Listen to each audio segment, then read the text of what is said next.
Today, from AT&T Stadium in Arlington, Texas, it's Week 15 of the NFL on EA Sports.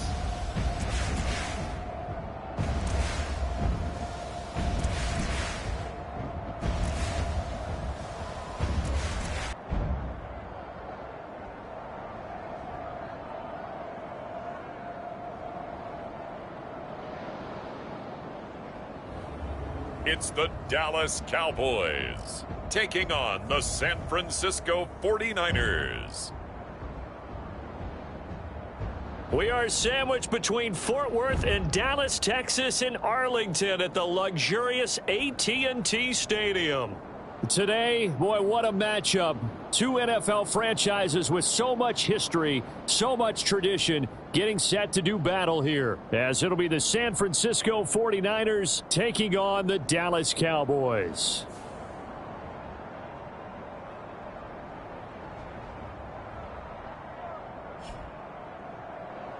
With Charles Davis, as always, I'm Brandon Gaudin. Charles, you talk about storylines in this one. I think it begins and ends with our two quarterbacks, certainly two of the best in the business. And nowadays, I don't think you can get...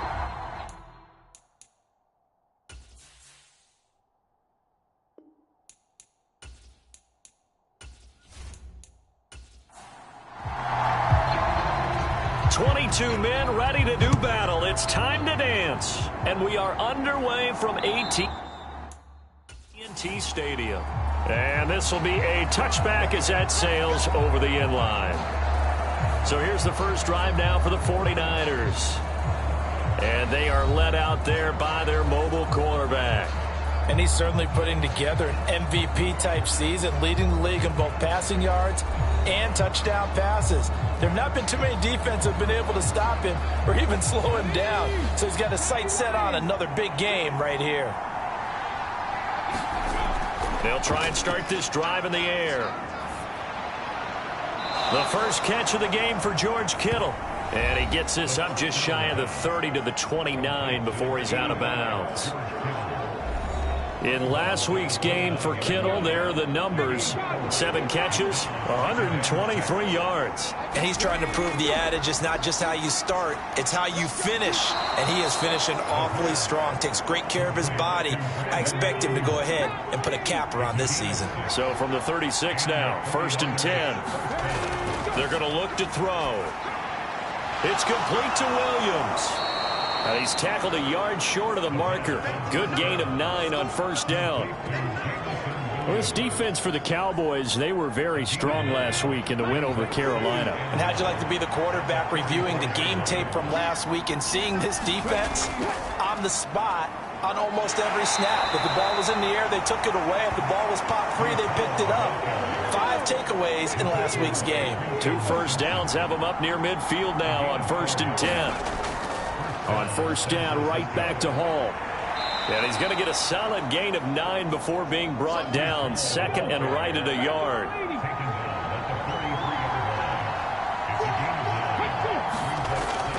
Back to throw. And looking for Kittle, but it's intercepted. Picked off by DeMarvion Overshown. Down to the 10. And he takes this one back into the end zone. And the Cowboy defense has a touchdown. Well, they were advancing the ball. They had a couple first downs under their belt, but a big mistake there on the opening drive leads to 6 points the other direction. And what a good read that was on his part, Brandon, because it prevents a possible scoring drive with how they were moving things along. And it gives the defense the early advantage. Was going to be a definitely entertaining battle between these units. Matt Gay on for the extra point.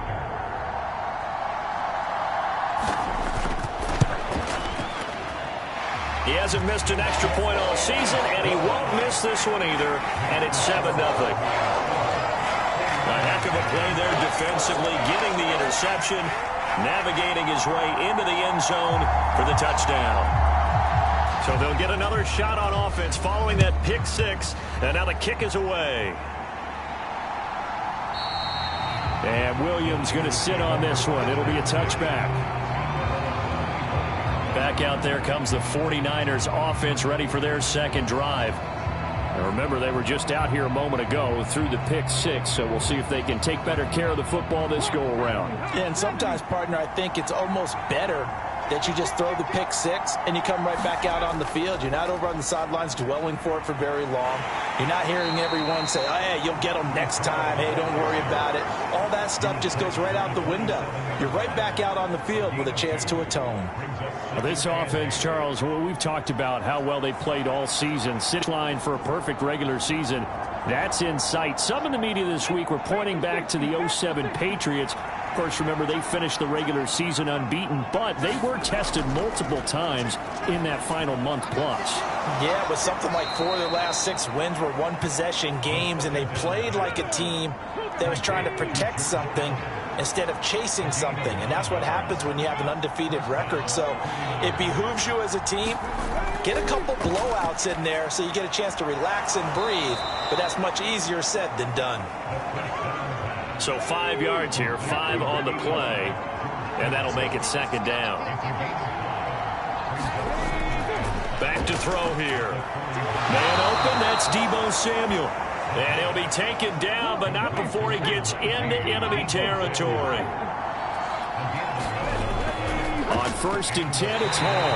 And running room scarce here. He's going to be stopped in his tracks at the line of scrimmage. 2nd and 10.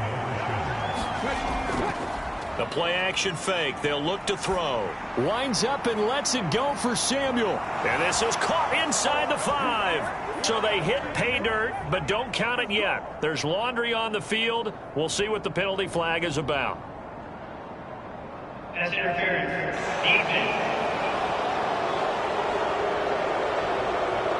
So obviously they will decline the penalty there, and the result is 6 points. That penalty is declined.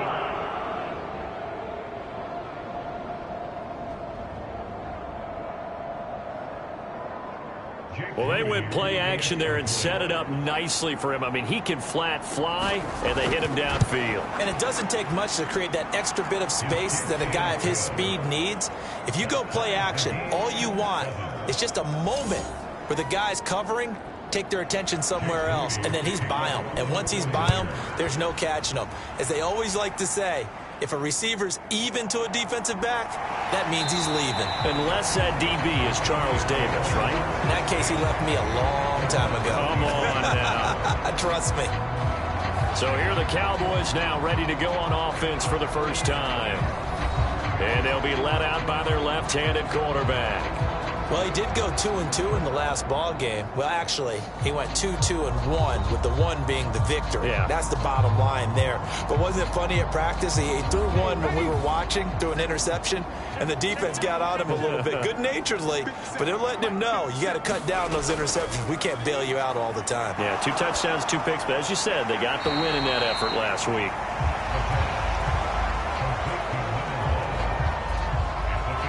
And they'll use him out in the backfield, and sometimes quite a bit. They're just trying to get him touches any way they can.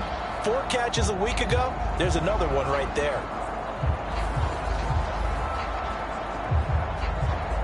Ball on the 28-yard line. Here's a 2nd and 4. They'll drop to throw. Short pass taken in by Schoonmaker. A gain of 5, good enough for the first down. He'll look to throw. And that one drops down, incomplete. Good coverage there, forced the ball free, and it's 2nd down. The Cowboys had 8 and 5 to start play, and they come in feeling pretty good after back-to-back victories, CD. And I thought that they played pretty well last week. Their execution, their discipline, their resilience, all on display in that victory. They'll stick with the passing game as he looks to throw. And that will be incomplete. Try to dial up the long one way out there, but it'll be 3rd down. Against a team coming off a win, just as your team did the previous week, you talk about being physical all game long. Sometimes being physical is just being on the spot and helping force the incompletion. Now they face a 3rd and 10 after back-to-back incompletions. Again, he'll drop to throw. short throw caught by Pitts. And he gets this up across the 35 before he's out of bounds. On fourth down, Ryan Stonehouse on to punt. He was only asked to punt once in the victory last week as he sends this one away.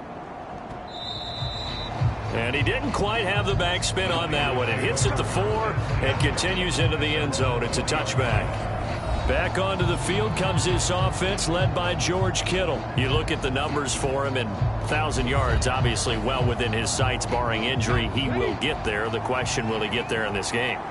Well, he would love to. Duh, right? Of course he would.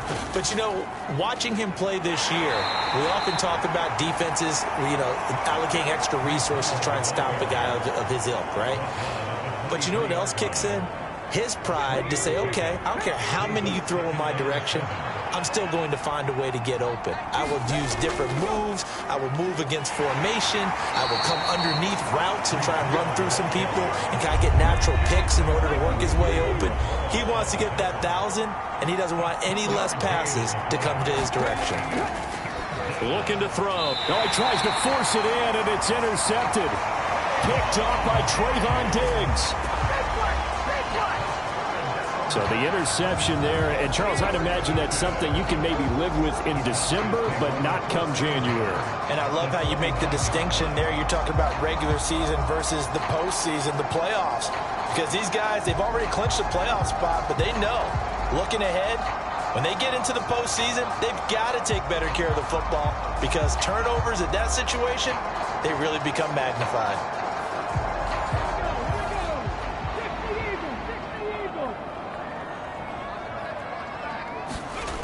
They'll come out throwing here on first down. Fighting through pressure. And they'll have it in the red zone before he crosses over out of bounds. Good coverage downfield led to him taking off, picking up the first down on a 13-yard run. No surprise to see him running again here. It's something he's done throughout this season. And that run puts him over 500 yards on the ground for the year.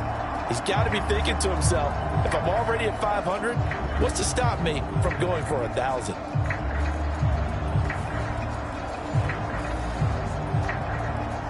So the ball down to the 16 here for first and 10.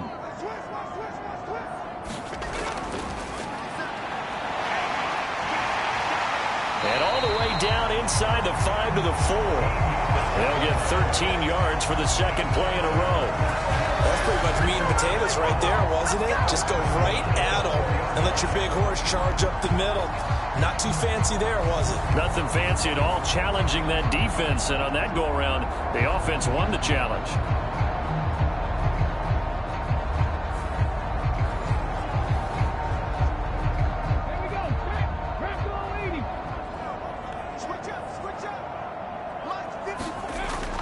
And they'll let the fullback try and take him home.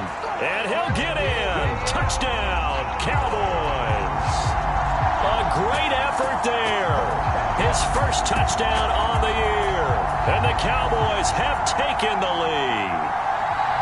And they just powered it in right there, Charles. 3 tight ends out on the field. The fullbacks of the defense, they knew what was coming. They knew, but they weren't able to stop them. They knew they had to meet them with a little bit of force. But on that play, the big guys up front won the day.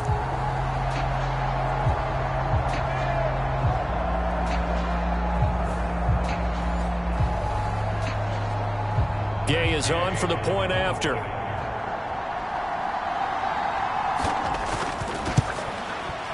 It's up and good, and it's 14-7 now here in the first quarter. The drive there only spanning 3 plays, and it results in a 4-yard touchdown run.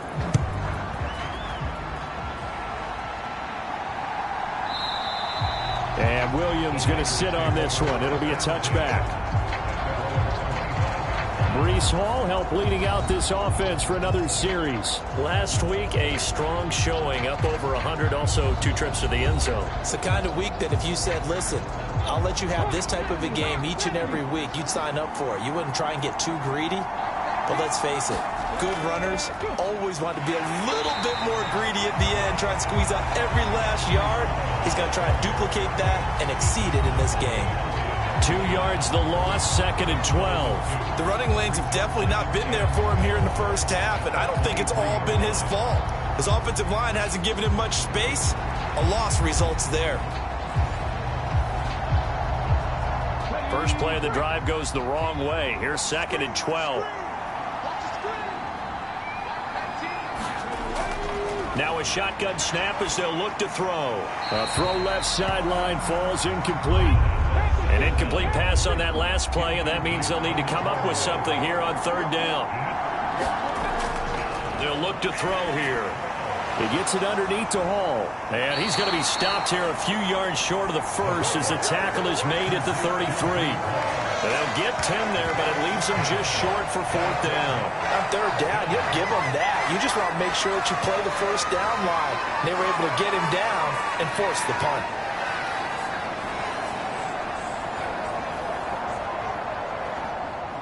On 4th down, the Niners trot out Mitch Wishnowski to punt the football.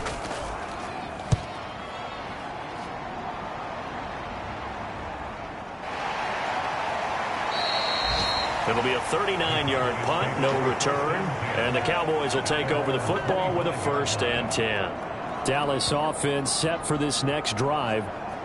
This drive here beginning probably with a pair of motivated groups. Remember, the offense scored a touchdown on their last time out. Looking to repeat that in Charles's defense. They were very frustrated after giving up 6 the last time on the field. And frankly, it's just a battle of wills in a lot of ways because you know they're both motivated. They both game plan for this drive, and they both have specific outcomes in mind. To me, it just comes down to who can execute better and which side can step up and assert its will over the other. And they'll run on the inside handoff. We take a look at his numbers on the ground last week. Pretty good as he found himself in the end zone on 2 separate occasions. And those are the most important numbers because no matter what you pile up prior to the goal line, getting in is all that matters. Putting those numbers up on the board, and they love them when they're 6s.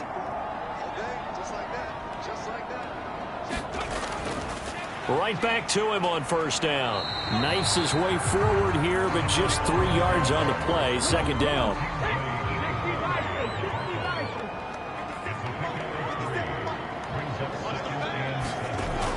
They'll look to throw. And he'll slide to a halt here. Still a little shy of the 1st down marker. 3rd down and 1.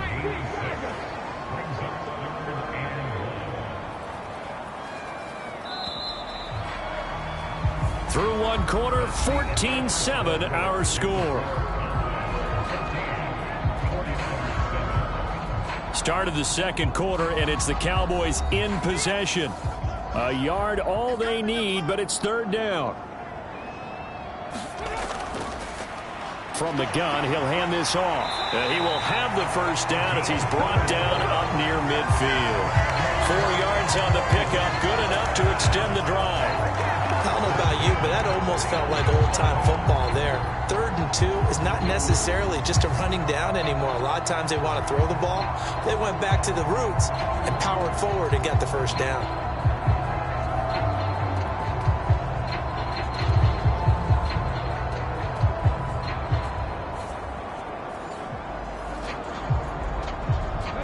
Two 1st downs have them up near midfield now on 1st and 10. Now they'll switch it up here and look to throw. Short throw caught by Pitts. So give them 5 yards there on the pitch and catch, and that'll bring up 2nd down. One back in the backfield, he'll get the carry. And he'll get it down on the play to the 37. 9 yards the pickup there, and it's a 1st down. Well, if they continue to run the football this strong, right up the middle, I don't know if they can wait till halftime to make adjustments. They better find a way to get it done series to series. I don't know if they need to sub some guys out, bring in extra people, maybe change what they're doing on the defensive side of the ball. But right now, they're running the ball very well right at them and right up the middle.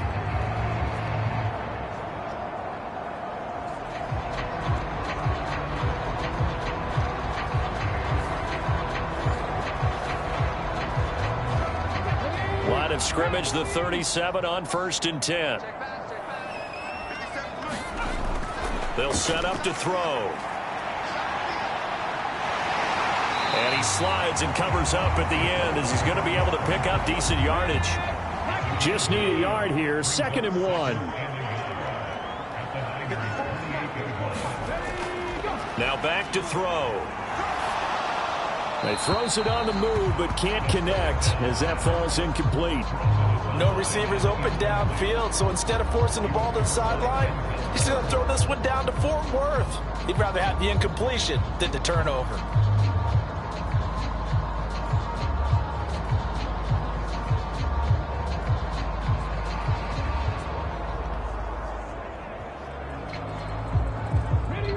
They tried to throw on 2nd down, unsuccessful. Now it's 3rd and 1. One back in the backfield, he'll get the carry. And he's going to get the first down as they bring him down at the 23. With 5 yards on the play there, the drive will continue. We both know it's difficult, but they've made it look effortless out there. Through the air, on the ground, they've moved the ball with relative ease.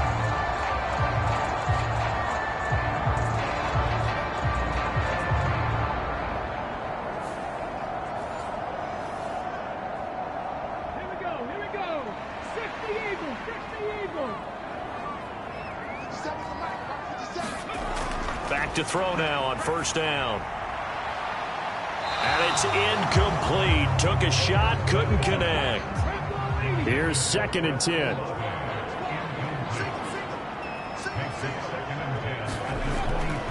They'll set up a throw. And he can't find a receiver, and he's brought down. Nick Bosa has now recorded 10 sacks on the season. And this is a quarterback who's already had success on the ground in this first half, but this time they're able to hem him in. And it's always different when you rush a mobile quarterback as opposed to a guy you know will be right back in the pocket. In this case, you got to make sure the inside pressure and the outside pressure match, and maybe even a second wave to make sure if he squirts free, you've got someone to tackle him. Now on 3rd and long, they'll look to throw. And the pressure gets to him again. Josh Allen providing a little deja vu, back-to-back sacks, and now they're staring at a 4th and long. Even keeping the back end for extra protection on 3rd down, they still couldn't prevent the sack. Now it's 4th and long thanks to a terrific individual effort on defense.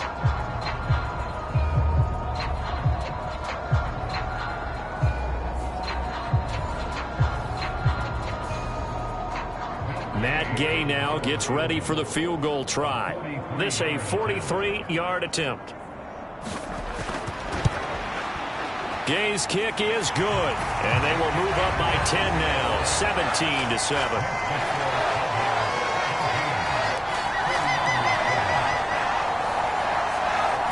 So that one on target, and it adds to this first half lead. And maybe we're too early to worry too much about 1-score lead, 2-score lead, etc. But this is where you kind of start banking those points that come in helpful later on. And he'll take it up past the 25 to the 26-yard line. And San Francisco gets set to go here. They find themselves down 17-7 as they start this drive, 1st and 10.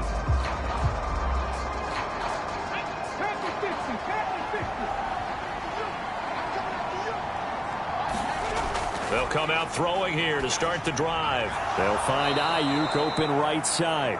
And this will leave him a yard short. Nice pickup of 9 yards on 1st down.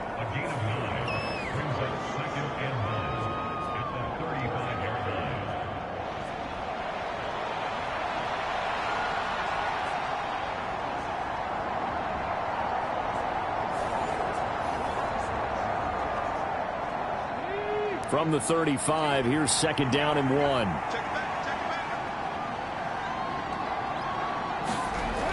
On 2nd down, a run with Hall. And he'll get it out near the 40 to the 39.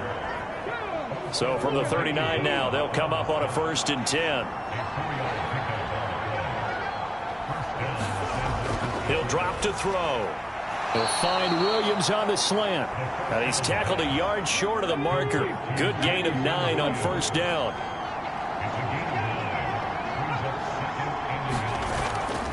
Straight ahead is Hall. And he'll be brought down at the 48-yard line.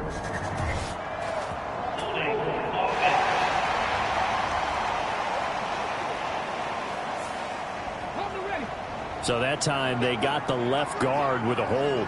And let's face it, in today's ball, you might have that 330-pound guy you're supposed to clear out of there. You might need a little bit of extra help by grabbing the jersey and trying to ride him out.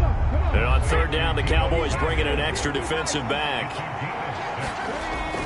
They'll run with Hall. And he will have the first down as he gets this to the 47.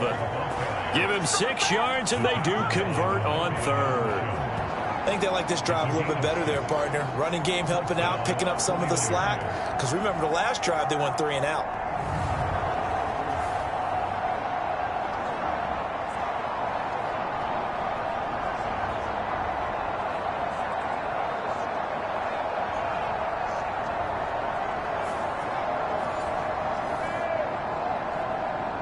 So from Cowboy territory now, here's 1st and 10 at the 47. They'll go again with Hall. And he can only manage to get a couple. 2nd and 8 coming up.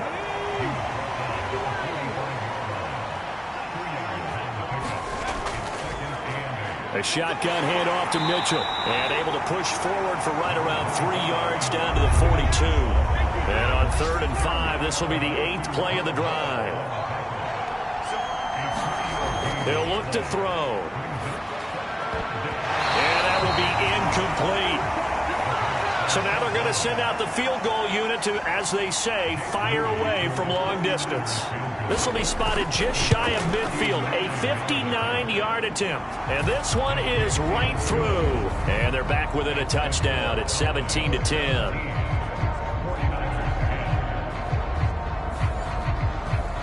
These kickers now, it used to be that a 50-plus yarder was cause for celebration. Now it's seemingly automatic. Yeah, isn't it funny when we prepare for a game, when you look at the backgrounds of these kickers, it's interesting, isn't it, to find out they were all-state quarterbacks, receivers, defensive backs, all-state wrestlers, right? Baseball players. We're finding athletes all along, and now they're just specialists putting it through the posts.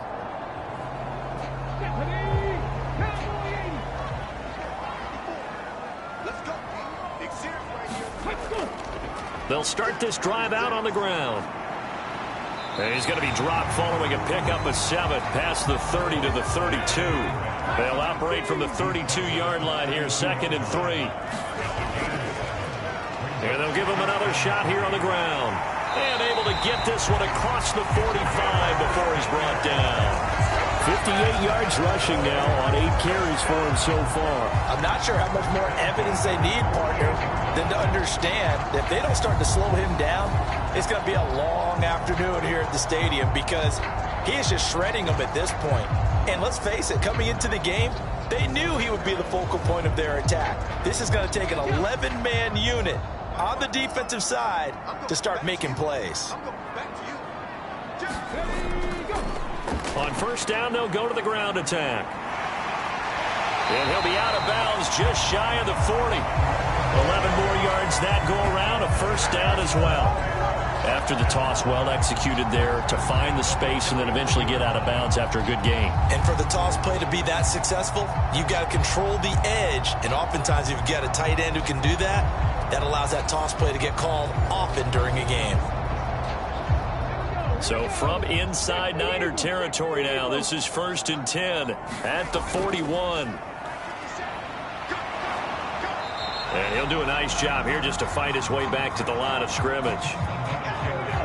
Now it's 2nd and 10.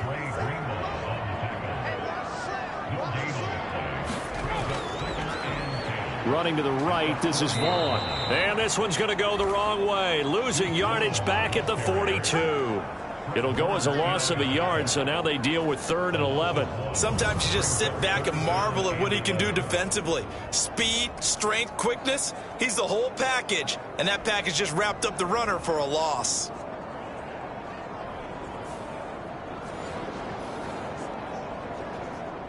The Cowboys on 3rd down. They've hit 2 for 4 thus far. This is 3rd and 11.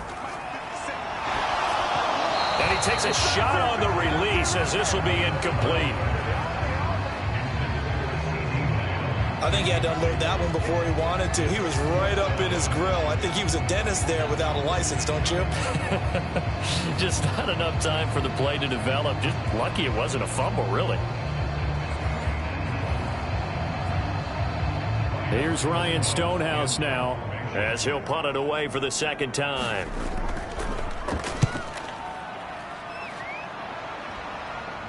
And this one will not be returnable as it sails out of bounds. Second quarter action, 1:56 remaining. The 49er offense set to get this drive underway. Last time out, you remember their drive stalled, but thanks to their kicker, booted a long field goal to at least get him 3. Now here they'll try to do better and find the end zone. And in our experience, how much fun is it for coaches to know that they've got a kicker who can nail it from long distance? Now the hard part is, as an offensive play caller, you don't want that in your head too much where you're relying on it, and he goes out and gets the job done for them. But I'm quite sure he would be content to just kick extra points from here on out. Yeah, absolutely no question. I think his teammates would be okay with him just kicking the extra points as well. So that play much needed there as they're all the way up near the 40 for a 1st and 10. There's a throw over the middle. It's taken in by his tight end. And he's dropped right at the 40. Gain of 3. The throw over the middle taken in. And he gets this one to midfield before he's brought down. From the midfield stripe, they'll look to throw. Connects with Kittle underneath. And they'll get him down as he's inside the 40. The 49ers now going to use the first of their timeouts as they get the stoppage with a little over 50 seconds to go in the first half. So from the 39 now, they'll come up on a 1st and 10. They'll look to throw again. Got his man. It's Williams. And he works it past the 30, almost to the 25. Now San Francisco going to call their second timeout as the clock's going to stop with 47 seconds to go in half number 1. Back to throw again. That ball caught. Brandon Ayuk.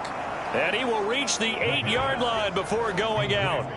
Another big gainer that time. This one goes for 19 yards. Just picking up yardage in bunches here these last few plays. They have moved right down the field, and just like that, they're going to be set up with a 1st and goal.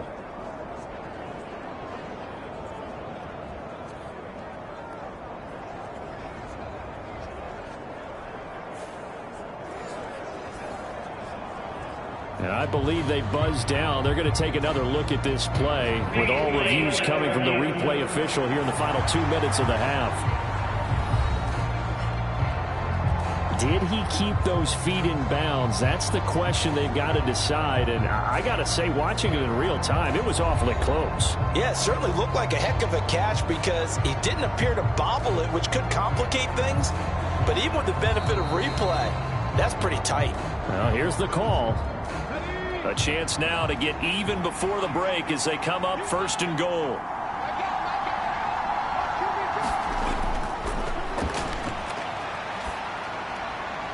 This pass out wide to Hall. And they'll get this from the 8 to the 5. Pickup of 3. That's a good job there by the corner. We do talk about this a lot, that a lot of corners see their job as simply covering receivers. Tackling isn't everyone's thing. But in this case, he came up quickly and made a nice, short tackle. Well, a quick throw there, but it's going to be incomplete.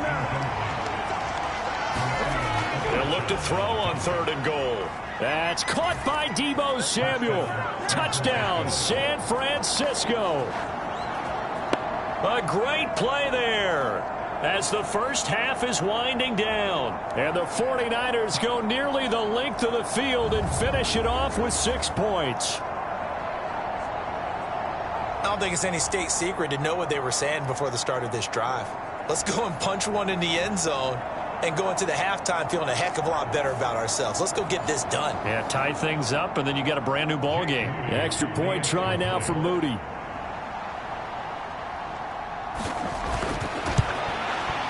And he gets it to go, and we're all even. 17 apiece. That time, a 9-play drive. And it's Deebo Samuel who caps things with a touchdown reception. So not much time to speak of remaining in this first half as the kick's away. And not wanting to risk anything here late in the half, he'll just take a knee, and they'll bring the football out to the 25. The Dallas offense here set to begin the drive. And with time quickly fading here in the second quarter, not sure how aggressively, offensively they want to play this. I think we'll find out just how much they trust their guys in this situation if they decide to take a shot. Here's a 2nd and 2 now from the 33.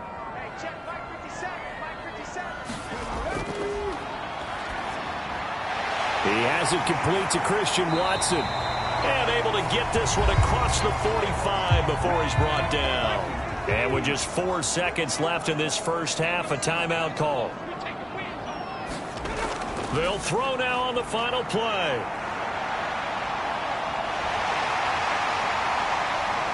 And now look at this. Big gain, but a fumble. And now this is scooped up by the 49ers. But they will not be able to capitalize as time has run out here on the first half of play.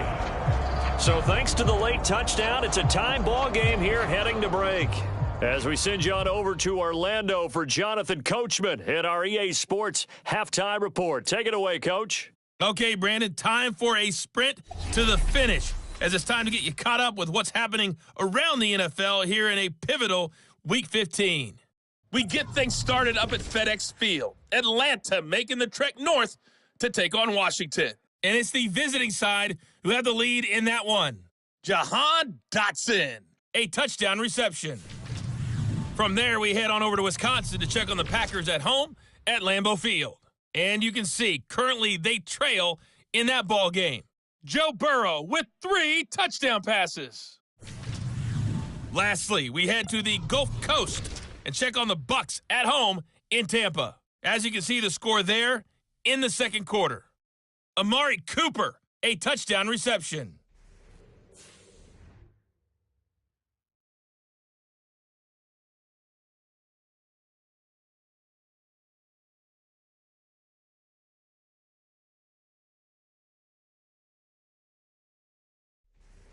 All right, Coach, thanks. Yeah, both teams likely to make some changes in what's been a closely fought battle to this point.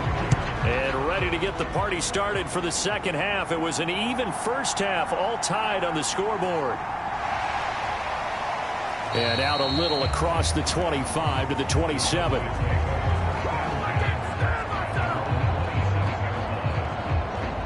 Out come the Cowboys now as they'll go on offense first here in this third quarter. This offense ready for the first drive of the third quarter. Well, quarters number 1 and 2 entertaining. We saw some good offense points put up, Charles, and all tied on the scoreboard. And it sets us up for what could be a really fun second half because we've seen both sides score almost at will here in the first half. And now, here in the second half, getting the ball first, you've got to think, hey, we can go out and really run our offense the way we did in the first half. But if I'm a defensive player, all I'm thinking is, can I make a play to really help out my team and break this streak of offense? Well, as a wideout, when you take that handoff and you're coming around the edge, you're expecting to see nothing but empty space in front of you. But if not... well, things can go south in a hurry, and that's exactly what we saw on that play with a loss. 2nd and 11. And down he goes. The 49ers get there. It'll go as a loss of about 6, and now it brings up 3rd. Okay, you know my bias is about to come out here. A lot of people would think that the offense is just moving in the wrong direction. I'd say they're moving in the right direction because the defense is pushing them back. Former defensive guy. Now, as a quarterback 3rd and long, you really got to rally the troops here, don't you? Yeah, you do in a big way, and what else do you have to look out for? More pressure coming at you because it seems to be working pretty well. They need 18 yards here on 3rd down.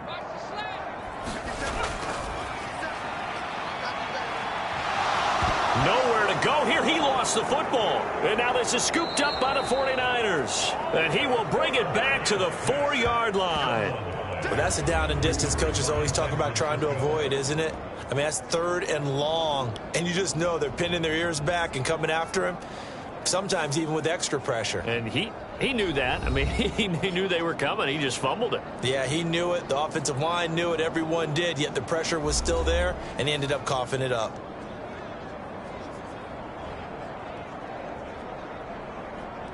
The defense gets him the ball via the turnover. Now can this offense cash in? 1st and goal. They'll run with Hall.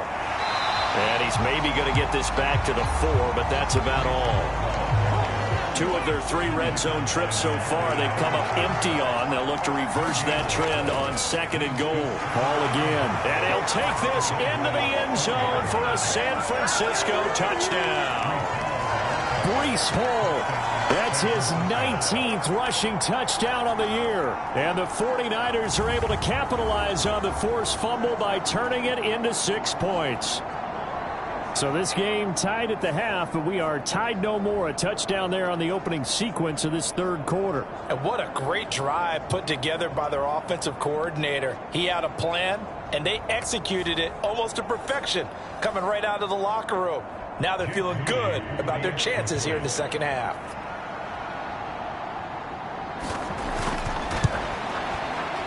Moody good with the extra point. And they will take a 7-point lead. Well, that drive started with not a whole lot of real estate in front of them.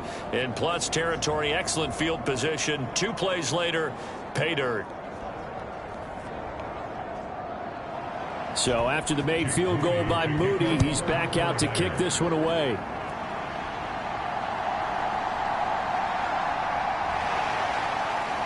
And a decent return out to the 27-yard line.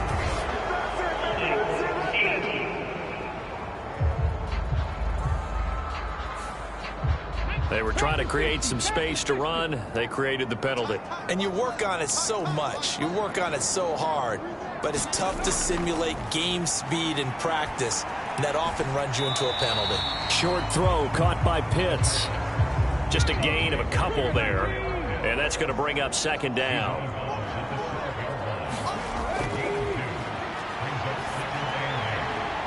Now this one complete downfield on the left side. And he's out right at the 25.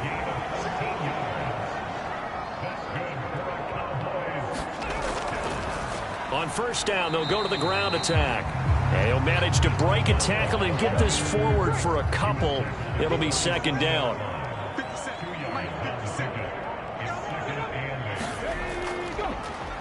And they'll keep leaning on the running game. Back to the ground. And this is going to be a Cowboys 1st down as he's got this past the 35 to about the 37.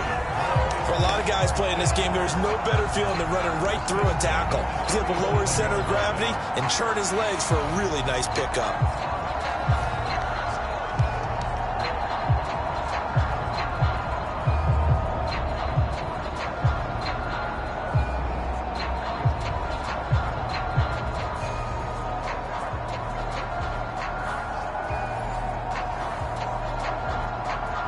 Line of scrimmage, the 37 on 1st and 10.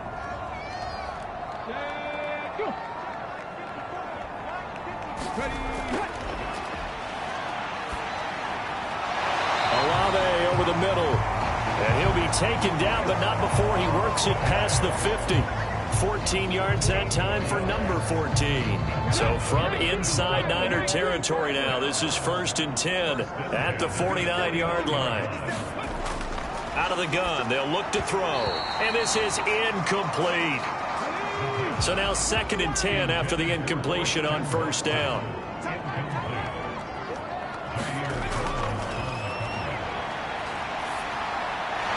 Now a dump off here complete. And he is tackled inside the 40, not quite to the 35.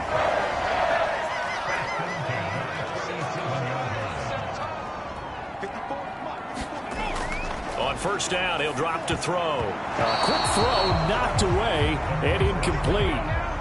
Line of scrimmage, again the 37 as they line up 2nd and 10. Now this one complete on the slant route. And he'll be brought down at the 27-yard line. 9 yards, and that leaves him just short, so it'll be 3rd and less than a yard. You can see the time and effort and thought that they put into their passing game because it was evident right there. It looks like a simple pitch and catch, but you and I both know that they have planned for this and worked hard to make it happen. On 3rd and short, they'll try and pick it up through the air. He's going to get that to his running back out of the backfield. And he'll go out of bounds inside the 15-yard line. A good-looking drive for the Cowboys so far. It's a first down. Well, they certainly had success throughout this contest getting him the ball in the passing game, and there he picks up another first down. Whatever they saw going into this one, they've been able to capitalize on it, and no adjustment has been made to take it away. From the 13 now, they work on 1st and 10. From the red zone now, they'll look to throw. Being chased out left. And he's brought down. Good coverage downfield led to him taking off, picking up the first down on a 13-yard run. This is where the NFL is headed year by year, partner. A league where just about everyone has someone under center who can get you with their legs as well as their arm. And we've certainly had a nice display of that from both QBs in this game. And that continued with that first down run.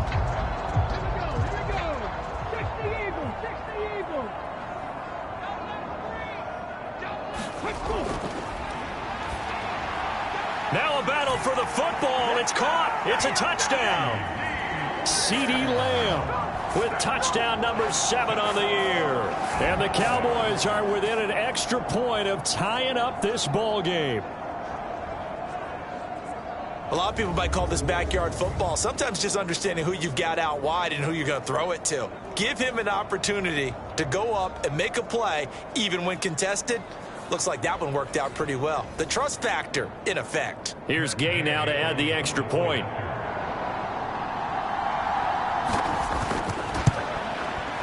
And that will tie our game here in the 3rd quarter. So that drive, 12 plays in length. And it's finished off by the touchdown from CeeDee Lamb.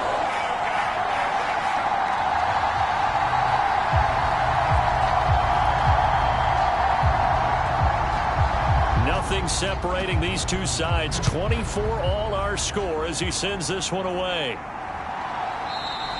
And Williams going to sit on this one. It'll be a touchback. San Francisco set to go on offense once more. We got a brand new ball game, all even after that last touchdown. So every drive now becoming a little more critical here in the second half.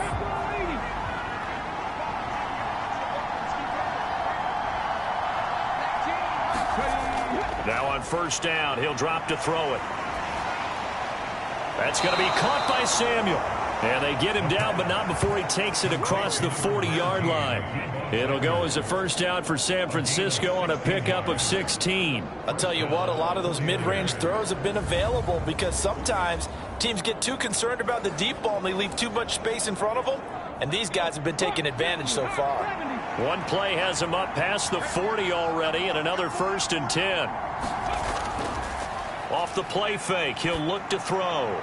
That one tipped, and it's incomplete. Well, good hands there defensively, and 2nd down.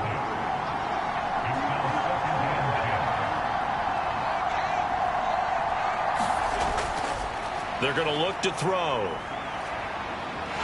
And he will go down. A Cowboys sack.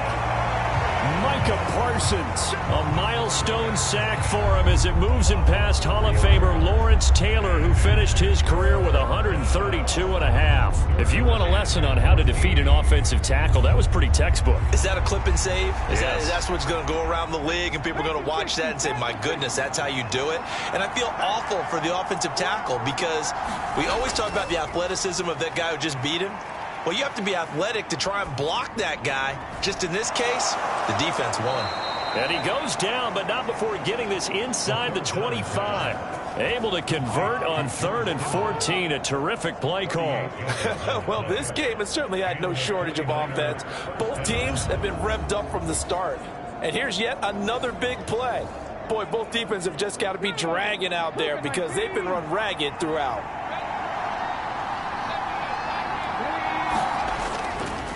They go play action here on 1st down. It's incomplete. Took a shot, couldn't connect. That's some good closing speed there defensively because that looked open for a minute. But that's great work with the ball in the air. Never gave up, converged on his man, and broke the play up. He'll try again with the arm here on 2nd down. He dumps this one off here to Hall. 5 yards. Now it's 3rd and 5.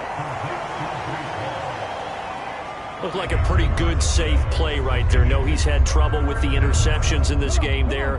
Hits his guy out in the flat. Yeah, so many times we hear quarterbacks and offensive coordinators talk about in your progressions, you're either throwing the touchdown or you're throwing the check down. But earlier in the game, that's caught by Deebo Samuel. Touchdown, San Francisco. A great effort there. His third touchdown of the game, 10th on the year. And the 49ers have moved out in front. And that third counter there gives them the lead, and it's obvious they've needed everything that he's given them today. The 3 touchdowns, that's impressive, but without them, they're not winning this game. Moody good with the extra point, and they will take a 7-point lead. So that drives 7 plays in length. And it's Deebo Samuel who caps things with a touchdown reception. So here's Moody back out there now to send this one away.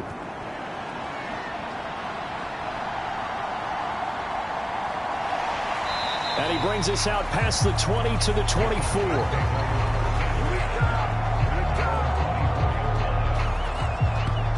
And now here come the Cowboys. Good drive last time. Really effective passing the football. Do you maybe mix it up, now go to the ground game and surprise the defense a little bit? I would anticipate the defense making some changes, but I wouldn't necessarily just absolutely go in the opposite direction. They're doing so well throwing the ball. Yeah, I wouldn't change it up until they showed me a reason to do so. Josh Allen able to get in there for his 2nd sack of the afternoon. It has been a rough afternoon for him trying to get rid of the football. See, that's now 5 sacks. How'd you like to be the offensive coordinator, the offensive line coach trying to come up with an answer for this pass rush? What blocking assignments do you change? Can guys play a little bit better? And we're seeing the end result on the scoreboard. Long day in the pocket for their quarterback. They'll get him to the ground at the 20 following a pickup of 4. Back to throw. And that almost intercepted.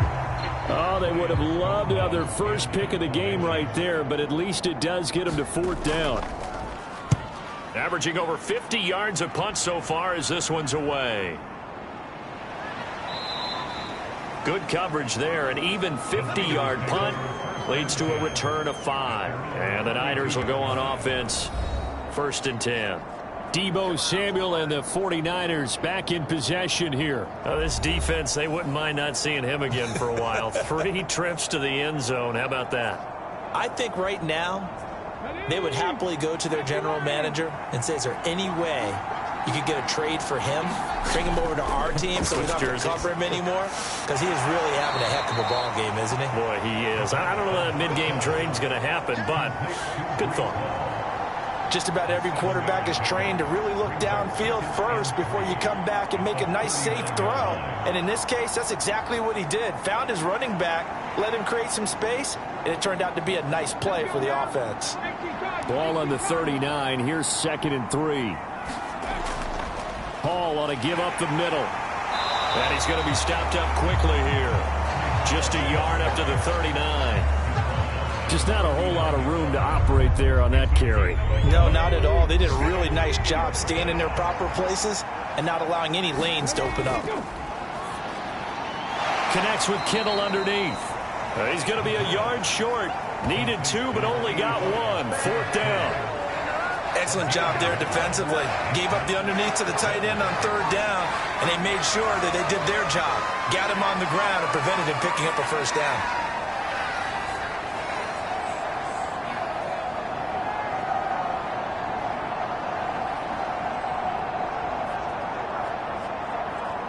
Here comes the 49ers punter now as he'll kick it away for the 2nd time.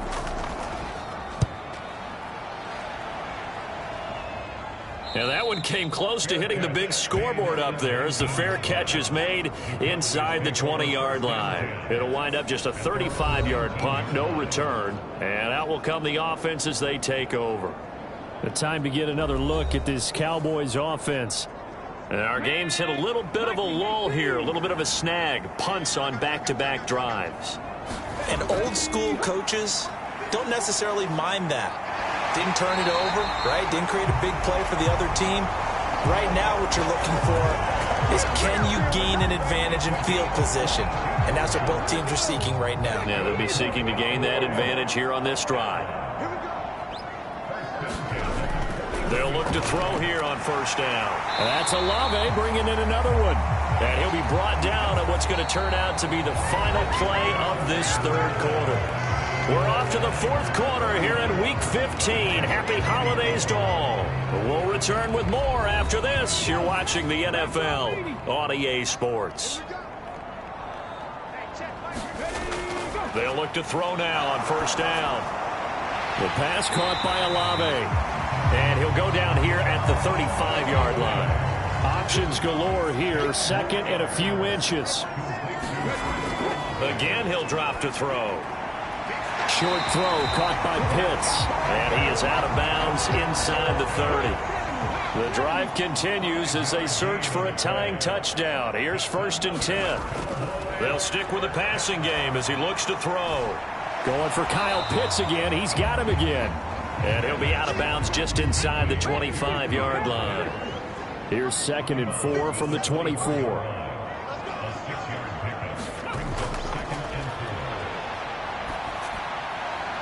And this is caught at the 8. And brought down, but not before they get it inside the 10 to the 7.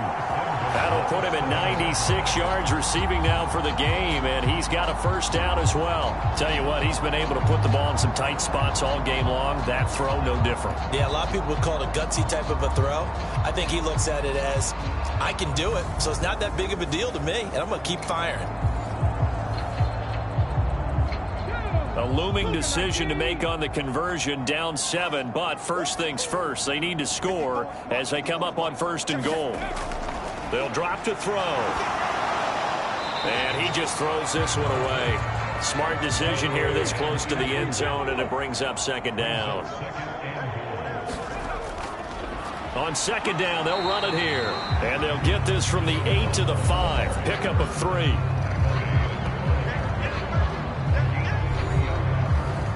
Third and goal. And keep in mind, very possibly 4-down territory. Back to throw here.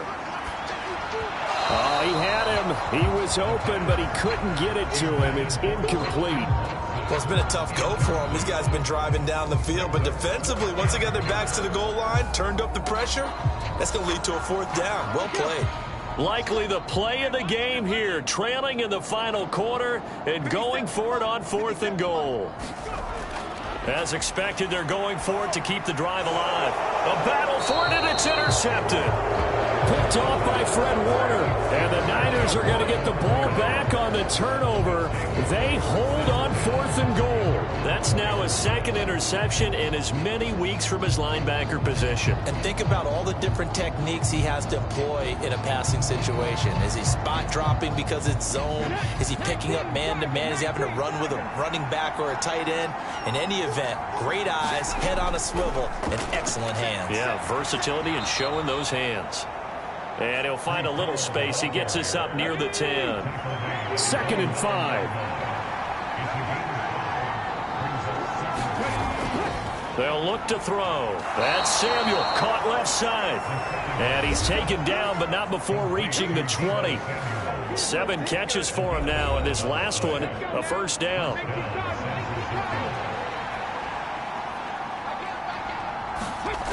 He'll look to throw. And that is incomplete. He couldn't hold on through the contact. Brings up 2nd down.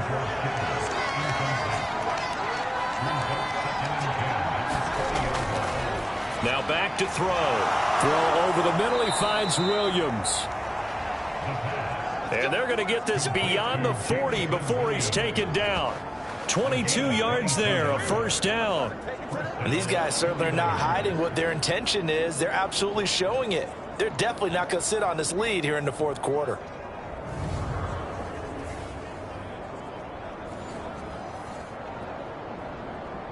So 2 first downs, and that moves the ball to the 42 now, 1st and 10.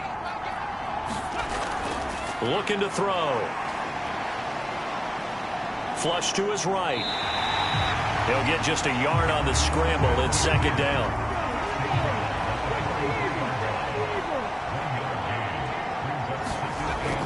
They'll set up to throw. And the Cowboys' pressure gets there this time for the sack. They get to him for a loss of 4, and it brings up third down on the sack. And that sack, Charles, just looked like a case where a speedy defensive end is a little bit quicker than the offensive tackle.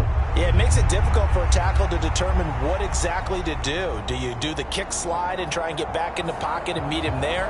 Do you meet him on the line of scrimmage where they call a quick set? In any event, right now, he's having his troubles. Now on 3rd and long, they'll look to throw. Complete to the tight end, Kittle, over the middle of the field. And they're going to mark him down short, maybe by about a yard, if that. It's a pickup of 13, but they're still a bit short, and it'll be 4th down. And with that last play, he's now up over that 300-yard mark. And in today's NFL, it almost feels routine. And I hate that when you talk about a 300-yard passing game. To me, 300 yards still signifies excellence, and he's achieved that in this performance. And that's off the right upright. Thought it might sneak in, but it did not. It's no good. And this will remain a 1-touchdown game.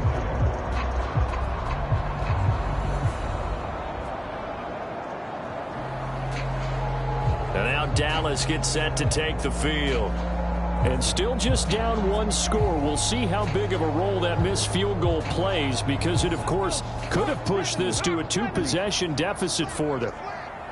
So this defense gets an assist from the goalpost, and as a result, it's going to keep them within 1 score. Yeah, that looked to be good the whole way. That is a big break here in the 4th quarter of a football game. Now your offense needs to find a way to capitalize.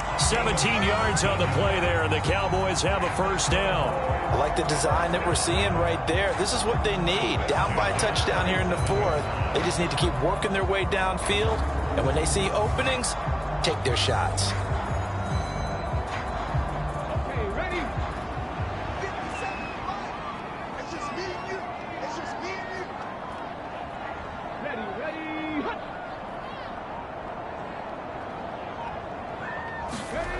Back to throw now on 1st down. And he's going to go down. They sack him back right around the 30. He'll wind up losing 3 there on the sack. Good pressure, and it's 2nd down. Well, collectively as a defense, Charles, I think if you get 4 sacks a game, you're feeling really good. Now they have 6 as a unit.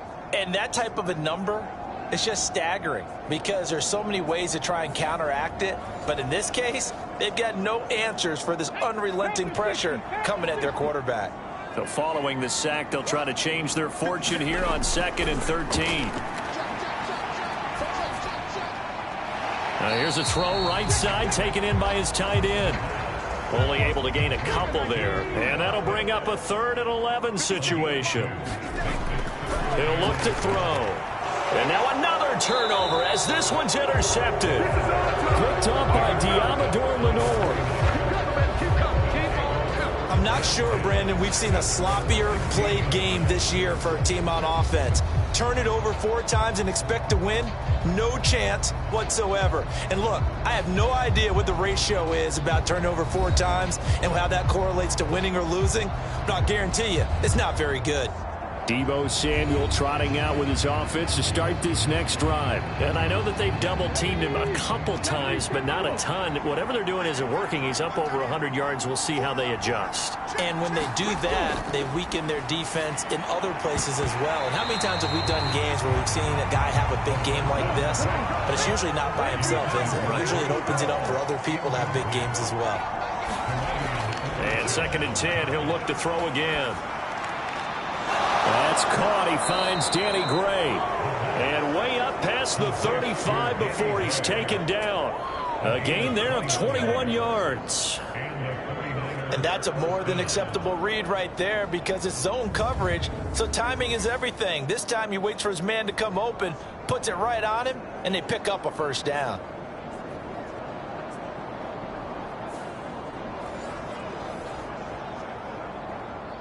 So from the 36 now, 1st and 10.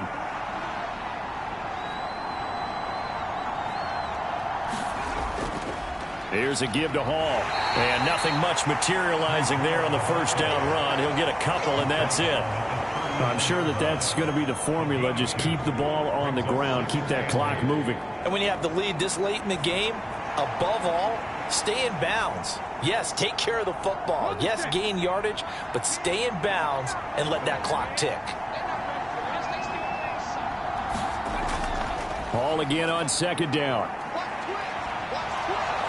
And getting this just shy of midfield. They'll spot it at the 49. 53 yards rushing for him now as he's carried it 16 times. Well, you know me, partner. I never tell him to back off of being aggressive, but sometimes you see the consequences when you're overly aggressive and you don't secure tackles. Guys break through. Trying to sell out to pry that football loose, and just as you said, cost some yardage. Yeah, you got to go get him. Stand him up first before you go for the ball. Don't just go for it initially.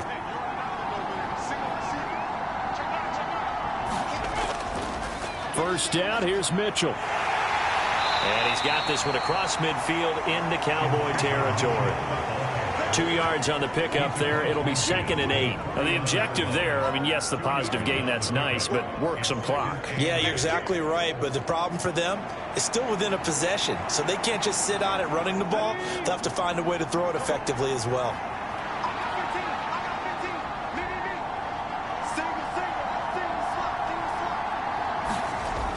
Now they'll switch it up here and look to throw. Connects with Kittle underneath. We've got a one-score game with inside of 2 minutes remaining. So it's 49er football here as we get you reset. Now this is a big third down, and you'd have to think we'd see a timeout right away if they can't stop him here. And he will not be able to hang on through the contact. It's incomplete. The coverage strong, and now it's 4th down. And that is no good. And this will remain a one-touchdown game.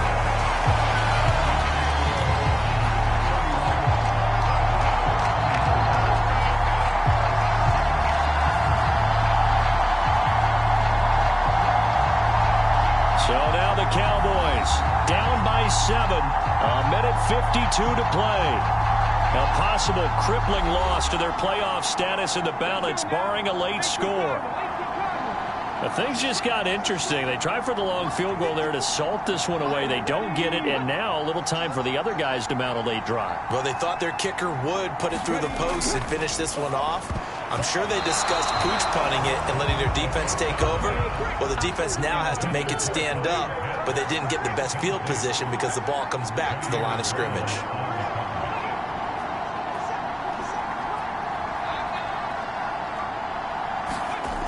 Back to throw. Oh, and that's going to sabotage their comeback plans. It is intercepted. It's Jair Brown who's got it. And the 49ers have just about sewn up this football game. Week after week, we're seeing plays like this from him. And I think he's in line. We've discussed it before for NFL Defensive Player of the Year. And a big reason why, I think, is because of his ball skills. And that's something that, for guys of his position, they've talked about it for years. They've done the drills. But they've really increased it in recent seasons because of the offense have gotten so good. He knows how to take the ball away. That is huge for a defender. And able to get this one all the way up to about the 46-yard line. Now the Cowboys going to burn the first of their timeouts as they'll talk things over prior to this upcoming second down play. He's going to get it again. Just looking to get forward and protect the ball. The Cowboys going to use their second timeout now. And they'll be disappointed to have to burn one there after giving up the first down.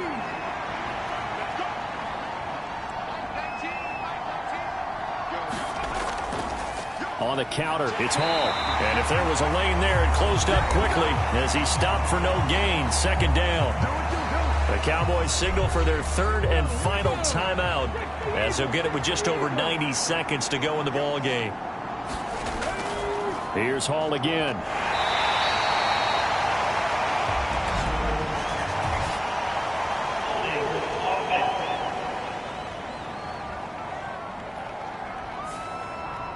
Now they face a second and long following the holding penalty. A handoff for Hall. And he'll get this across midfield to the 48. They'll come up now 3rd and 9.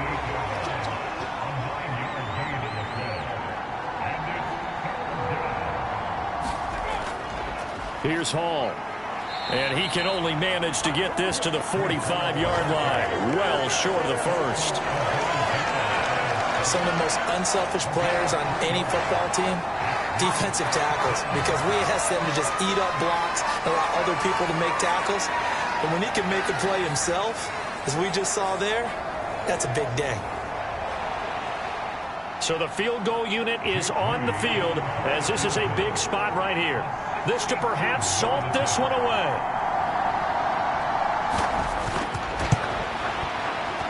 And he missed it. It's no good. And this will remain a one-touchdown game.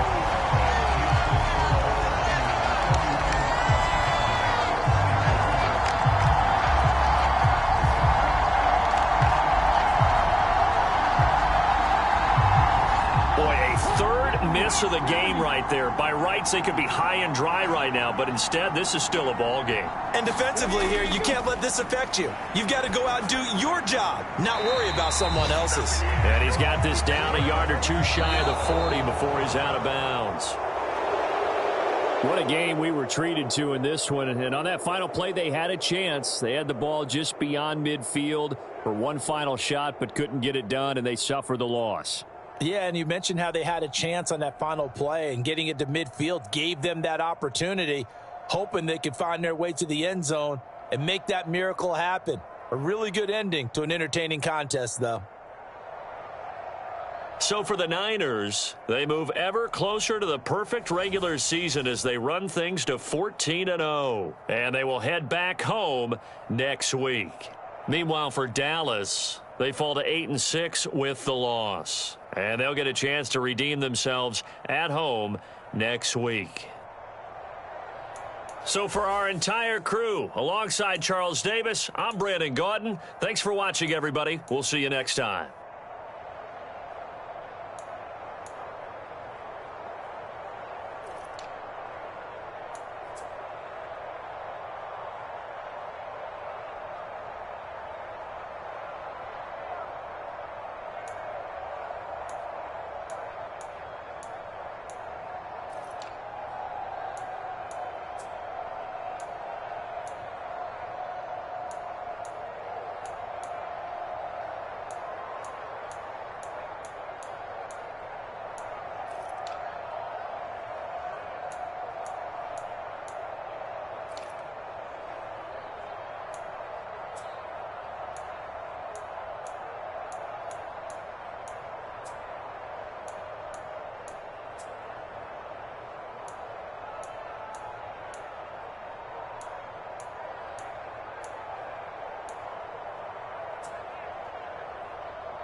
today. From TIAA Bank Field in Jacksonville, Florida, it's Week 15 of the NFL on EA Sports.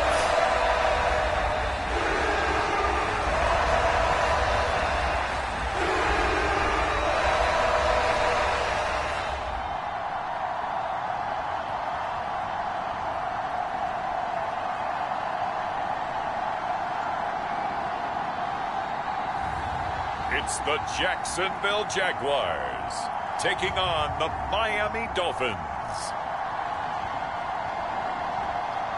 With a December snow blanketing much of the Midwest and Northeast, what a perfect time to be in the Sunshine State as we welcome you to TIAA Bank Field in Jacksonville, Florida. Today on to Week 15 in the NFL, and we've got a good matchup in store as it'll be the Miami Dolphins taking on the Jacksonville Jaguars.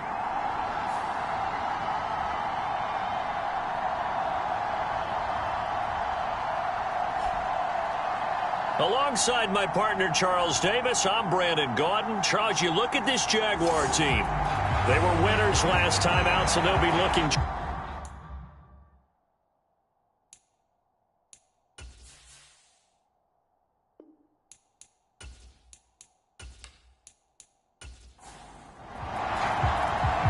Here's the former Auburn kicker Daniel Carlson to get this one started. And off we go from Jacksonville. Taking it about the 1. And able to get this across the 20, but not much further as he's dropped it to 23-yard line. So here's the first drive now for the Jags. They'll be led out by a first-round pick back in 2021 from Ohio State. It's Justin Fields. And you and I both know that any win is a good win, and that's what they did last week. But there's also plenty for him to work on in his game, wasn't there? Yeah. 2 touchdowns, an interception. Yeah, you know, he wants to increase that a little bit in terms of ratio. But first and foremost, they did win the game.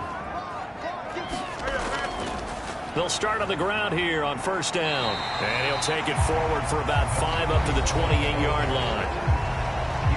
The numbers for him from a week ago: 19 carries, 69 yards. It's a pretty mediocre week for him on the ground. Certainly a boon to his offense if he can get a little more output on his touches this week. He should get some more early carries as his team tries to get him into a rhythm. Here's Fields. And this one incomplete. Too much contact to hold on to that one, and it's third down. You talk about this Miami defense. And they've played well against the pass, currently ranked 7th in the NFL. And since this is such a good unit of covering passes downfield, I think that last play is typical of what we might see. A lot of short passes, see if they can generate some run after the catch, but nothing doing on that one. To throw is Fields. This one complete to Christian Kirk. And oh, he's just going to be short here, barely, maybe by a half a foot. It'll be 4th and inches. Well, we hear so often how tackling has become almost a lost art in the NFL game, but it's so important to tackle well on these receivers, especially in a play like this one. Third down, they gave him the underneath stuff. You got to go and make the tackle right away.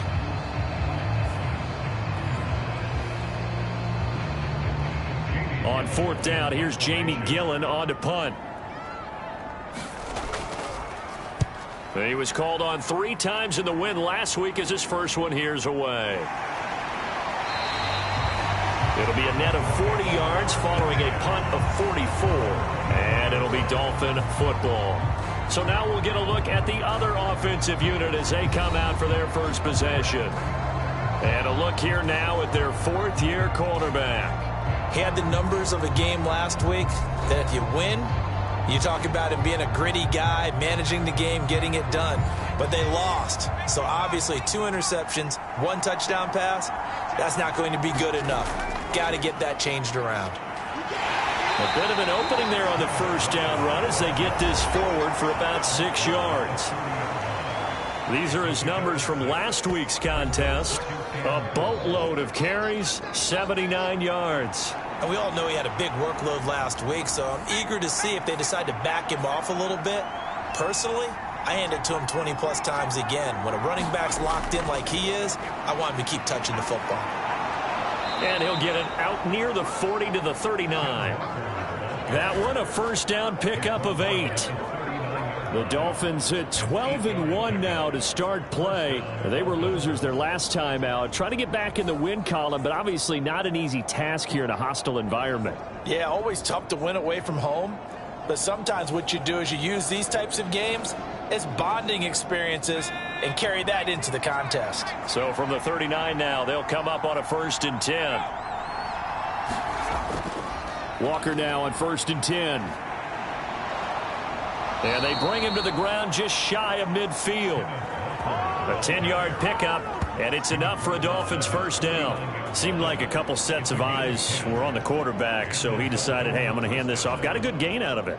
And you know you need good blocking up front in order to gain yardage, but every one of these RPOs, if you do it right and they look the same, whether it's handed off inside or the quarterback keeps it, that allows you to fool the defense so often. And in this case, fooled them with the inside run.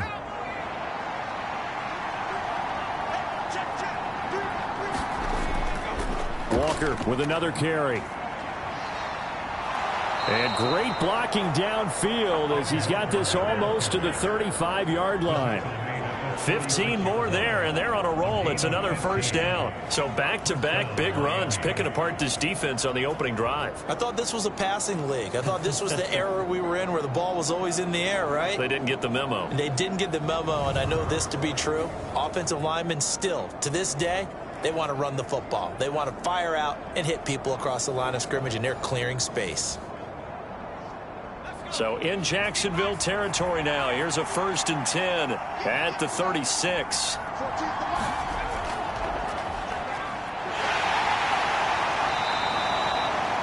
It's a 7-yard carry to set them up with a 2nd and 3. This drive is pretty clear. Almost feels like old school fundamentals, doesn't it? Want to impose their will on the defense. Was that 5 straight runs? Yeah, 5 straight carries to start this drive. And like you said, the way it's working, they may just stick with it. The throw over the middle, taken in. And he's going to have another first down as the tackle's made at the Jaguars' 18. Looking to throw. Costello.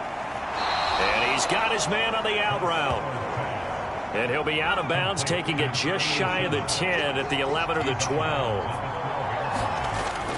Now to the ground. Here's Walker. And he'll be taken down at the 2-yard line. 49 yards rushing for him on their opening drive of the contest, and it's now 1st and goal. Well, there's plenty of real estate for him to maneuver on that run, and let's face it, it shouldn't be a surprise. He's one of the better backs in the league.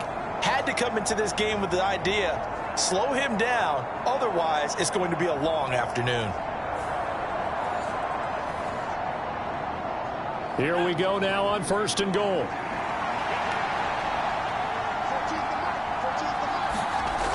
And they'll let the fullback try and take him home. And he'll actually lose a little bit of yardage here. Back to the 2. That's going to go as a loss of 1 on 1st down. After a play like that, there should be congratulations all the way around, I think, because if you can stop a big fullback like that, that's not easily done. Yeah, he does not go down easily. You're right, but he did there. Back at the 2 now. Here's 2nd and goal.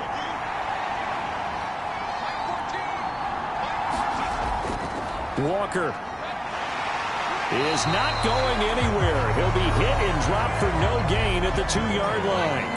Right now, no questioning the toughness of this Jaguar defense. This is 3rd and goal. Walker once more. And good work there defensively as they're able to keep him out of the end zone. Only a yard that time, so now a decision to be made here on 4th and goal. Defense didn't budge on 3rd down. Now what are we going to see on 4th? We are soon to find out, but does this feel like old school football or what, right? Yeah. This is an old-fashioned goal line stand. I know what I would call on offense. I would go for it. And I want some type of a play where my quarterback has a chance to run it or throw it. I don't just want one static play. Out is Carlson now for the Raider field goal. From the right hash at a bit of a tight angle. Carlson able to put this one through. And the Dolphins will jump out to a 3-0 lead.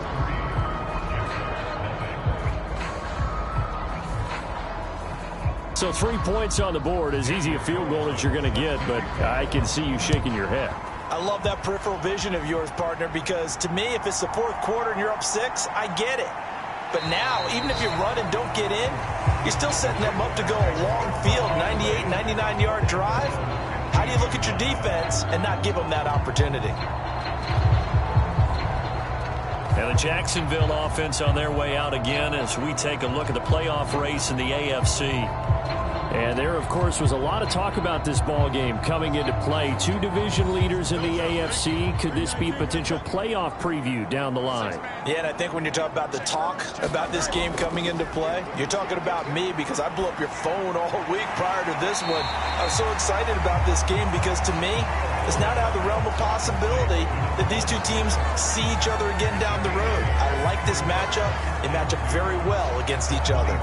Well, they use him a lot out of the backfield. He had 5 catches a week ago, and he makes another catch here for good yardage. So from the 22, here's 2nd and 2.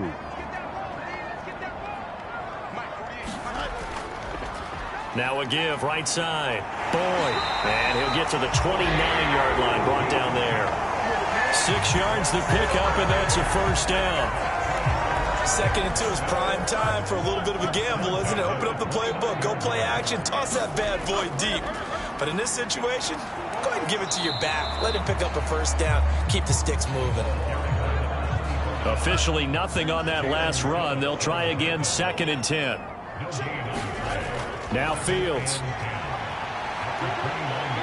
They juked him and give him 6 yards here as he stopped near the 35 at the 34.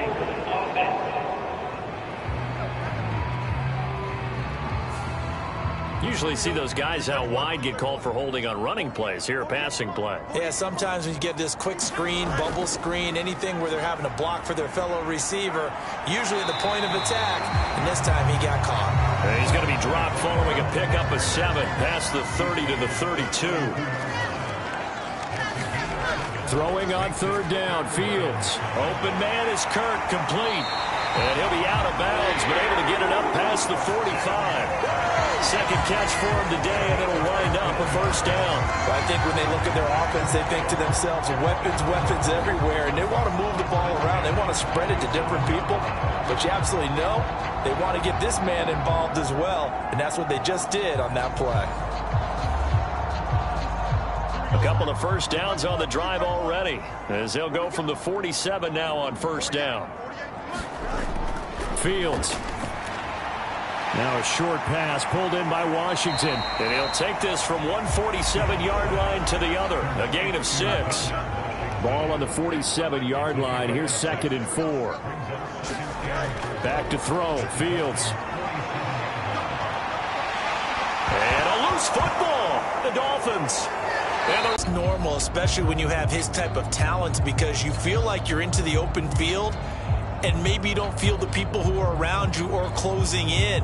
All quarterbacks have to do extra ball security drills with the way the game's played now, because defenses, they attack the football as much as they attack the runner. They'll send a receiver in motion left. Well, they'll run it here on the jet sweep. And he's going to take this across midfield into Jacksonville territory. Now a 2nd and 6.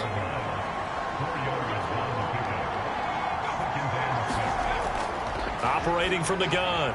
Costello. He's got it at the 15. And all the way in for a Miami touchdown. DK Metcalf with career touchdown number 75. And the Dolphins are able to strike quickly to add on to their lead. Well, you know he can be explosive, and he's ultra explosive there on the fly route. And you know how many times we've talked to coaches and we've had quoted back to us, well, you know something? When you execute really well, it doesn't matter if they know it's coming or not. Well, sometimes athleticism beats you as well. He just took off and went.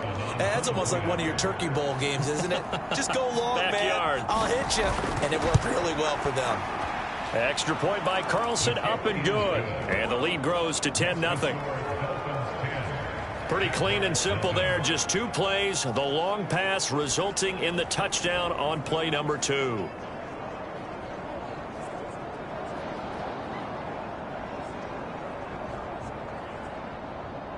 So an early 10-0 lead for them now as they kick it away.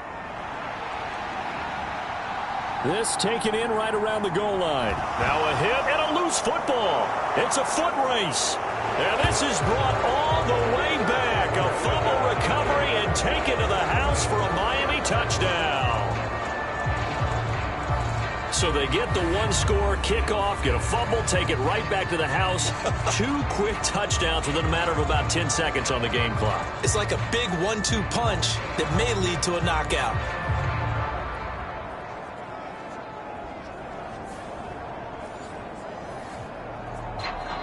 Carlson on for the PAT.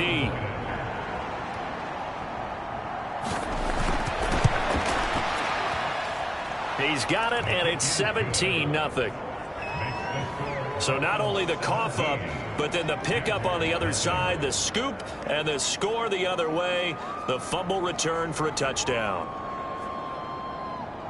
So an early advantage now and a good one. 17-0 our scores. They kick this one away.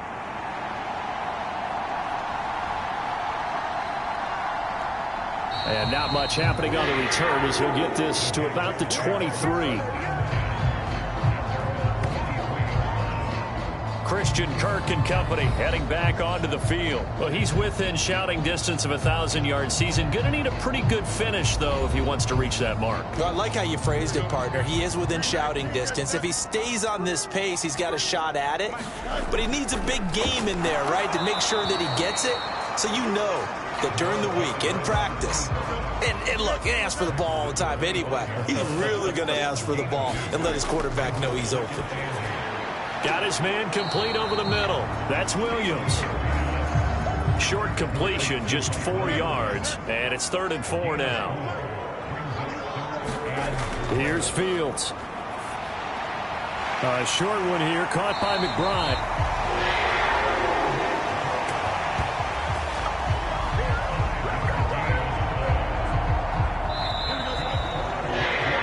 17-0 our score after 1. Second quarter now from Jacksonville, and it's the Jags with the football. Ball up to the 35 now as they come up on 1st and 10. Off play action. Fields rolling to his right. He'll get 3 yards on the scramble there. It's 2nd down.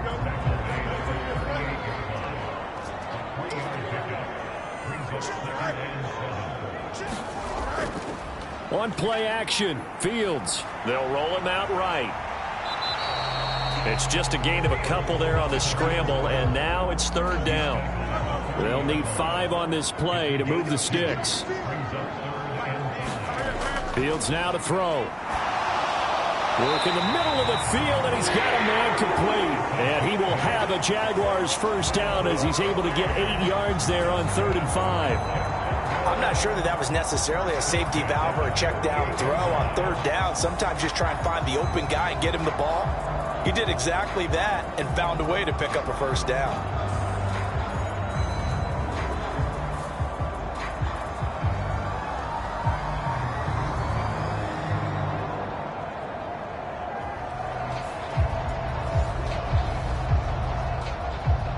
Two 1st downs have him up near midfield now on 1st and 10.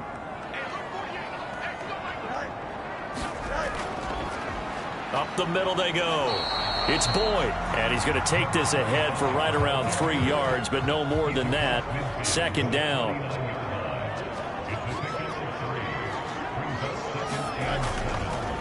They'll keep it on the ground. Boyd. Still about 3 yards shy of a first as the 4-yard pickup brings it to 3rd down. Now it's Fields. Out to the flat. That's complete to his running back. And he is going to have a Jags 1st down as they convert on 3rd and 3 with a nice gain of 7 yards. And that's a gutsy call there on 3rd and short because that's a play that's got a good chance of being blown up in the backfield for a big loss of yardage. But nice job out wide to gather in that screen pass, use his blockers well, and pick up the 1st down.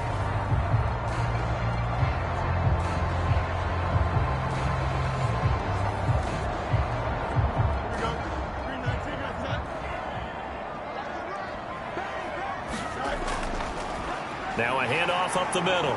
It's Boyd. And he put up a good fight, but he's going to be taken down behind the line of scrimmage.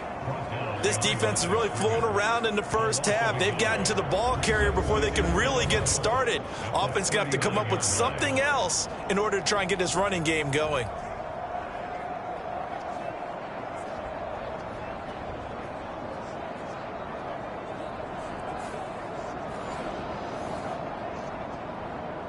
Looking at a 2nd and 11 now after the loss. Back to throw. Fields. That's caught on the left side by Kirk.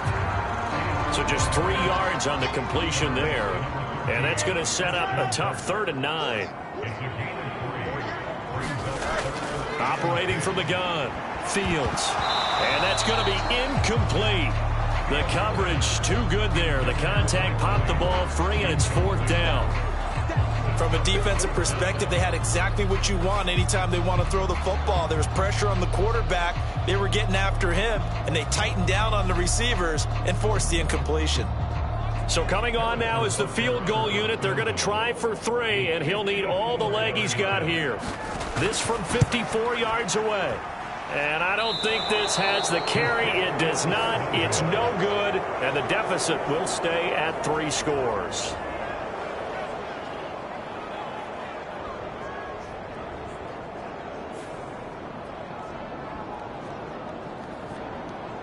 Get a look at DK Metcalf as this offense returns to the field. He's doing what he's capable of, having a solid game. Not the most amazing game. He's not over 100 yards, but a good game so far.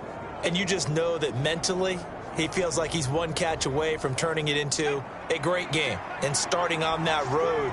And the defenders are well aware of that, too. They've got to figure out a way to not let that escalate. Keep him right in this zone here and call it a day, because otherwise, he can really decimate them. Better believe they are well aware of his playmaking ability. To throw on 2nd down, Costello. And he's got this down to the 35. Now, hang on here a second. Looks like a Jaguar in some obvious discomfort from that last play. Well, now they're going to come out and take a look at this injury, and we'll be back in a moment.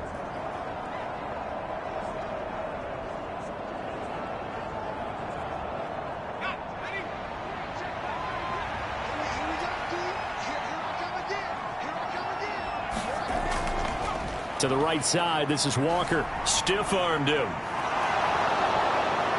And inside the 20 before he's brought down. The 71 yards rushing for him as he has been tough to stop here this first half. And this is an example of breaking down a defense, because on a lot of these runs, he's getting past the point of attack, and guess what he's doing? Forcing the secondary guys to have to make a lot of tackles.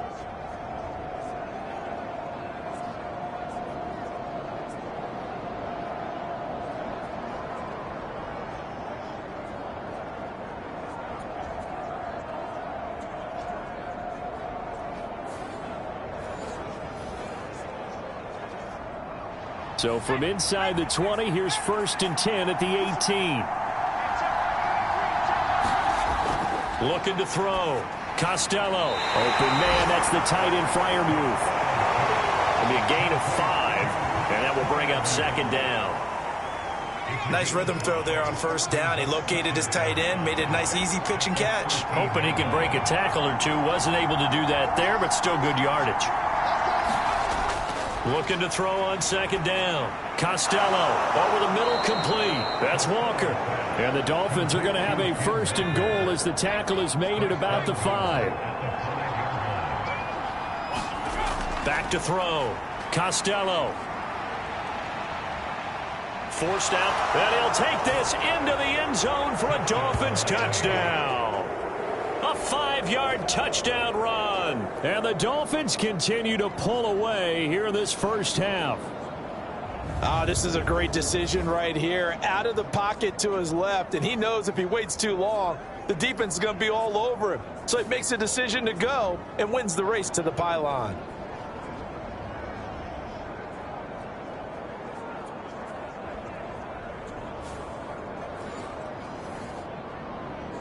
Carlson now to add the extra point.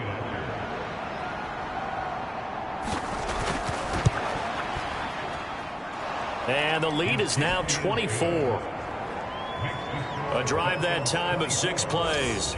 And it's finished off with a 5-yard touchdown run. Following the touchdown, ready to kick it away is Carlson.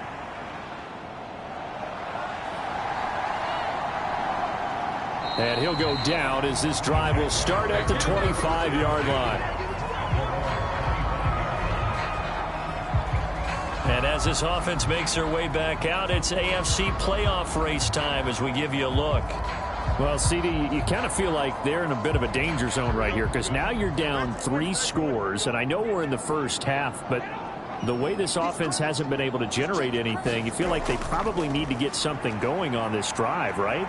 Yeah, and sometimes I overuse that this is an important possession, but I think this has to be the possession where they come up with an answer because only a few teams in league history have ever come back from a 4-score deficit, and if they don't score here, that's what they could be facing the next time they get the ball.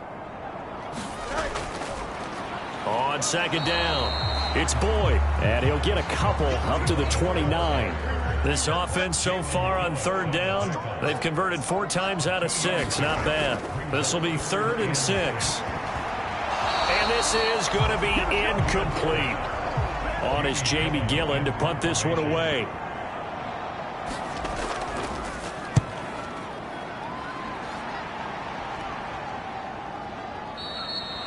It'll be 37 yards there on the punt, and they will take over 1st and 10. Kenneth Walker headed back out there, and he's well on his way to a 100-yard game. He's already more than halfway there. We're only in the 2nd quarter. And what I've always loved about running backs is they'll tell you, I had no idea how many yards I had. Right. Those guys have an innate sense of where they are in a ball game and how many yards they've accumulated because you know they're always working towards 100. He's been working well towards 100 here. And they'll get it up just short of the 45 at the 44. 14 yards that time for number 14.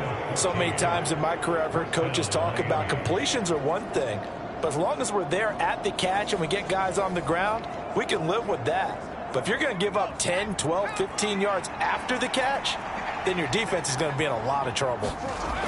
On 1st and 10, Costello. And a nice job to break free of 1 tackle, but it slowed his momentum somewhat, and he's taken down right after. 2nd and 6. Looking to throw. Costello. Wide open receiver complete.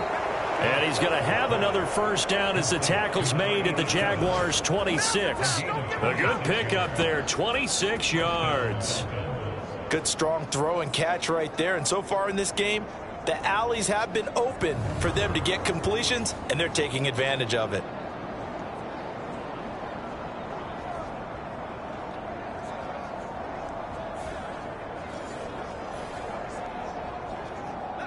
So in Jacksonville territory now. Here's a 1st and 10 at the 26-yard line. Back to throw again. And that is incomplete. Oh, the coverage a little too good there, and it's 2nd down.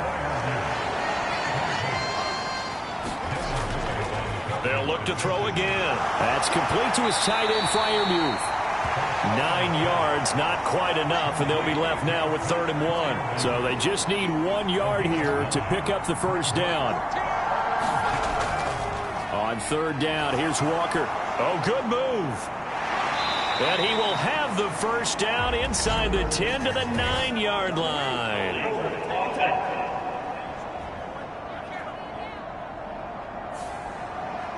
And the Jags, Charles, I think they're on the dime here. Covering a lot of field. And we've hit the 2-minute mark in this first half of action.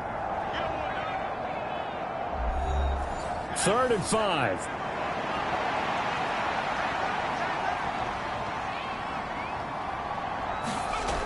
Back to throw. Costello. He's got his target. That's complete. And he is going to have the Dolphins' 1st down. They needed 5 there on 3rd down. He winds up getting 7. They've been moving the ball well, but this drive was in danger of stalling out. Fortunately, this is a nice throw here, and they're able to pick up a new set of downs.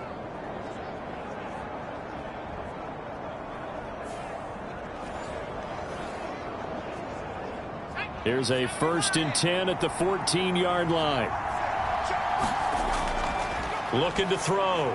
Costello setting up the screen here. This is Walker. And he'll go down here at the 12-yard line. This is 2nd and 8. Back to throw. Costello. And he'll go down. Brought down at the 20-yard line. They push him back 8 yards that time on 2nd down. Well, last game he had 2 sacks. Got another one here, picked up right where he left off. Brandon, he spent the entire offseason working on new moves, new techniques, trying to add to his arsenal of pass rush moves. Certainly paying dividends in what we've seen so far.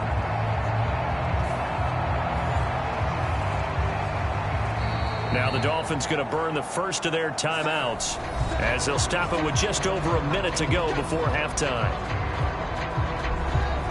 9th play of the drive now on 3rd and a country mile.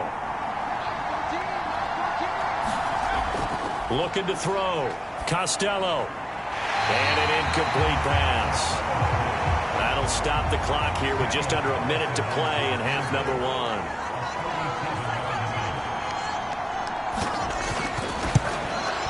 1. The kick by Carlson is good, and the lead increases even further. It's 27-0 now.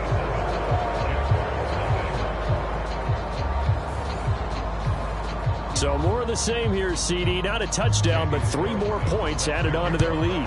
Yeah, it's been a total domination here in this first half. Offensively, defensively, even the special teams have chipped in as he connects on the field goal. It may be a little bit premature, but I think the only thing we're worried about dominating now, the post-game meal. The Jags going to go on offense now late in this first half. Things for them, just to put it bluntly, man, it has been tough sledding here in the first half, facing that big deficit. The clock is dwindling now. Maybe if they can get something on the board here before intermission, they'll have at least a little momentum heading into the second half. Eluding the pressure right. He'll get just a yard on the scramble. It's 2nd down. I'm not quite sure what he thought he saw there, but the reality was certainly a much different picture than what he anticipated. And give credit to the defense. They were down on the flash when he broke out of there, and they forced him out with almost nothing to show for his efforts. Now Fields. He completes it to Boyd. And they get him down, but not before he takes it across the 40-yard line. The Jaguars going to go ahead and use their first timeout, as it'll come with 36 ticks to go in half number 1. Fields. Well, this is caught by Williams. And he's going to get a solid gain of 9 before being brought down. 2nd and right at a yard.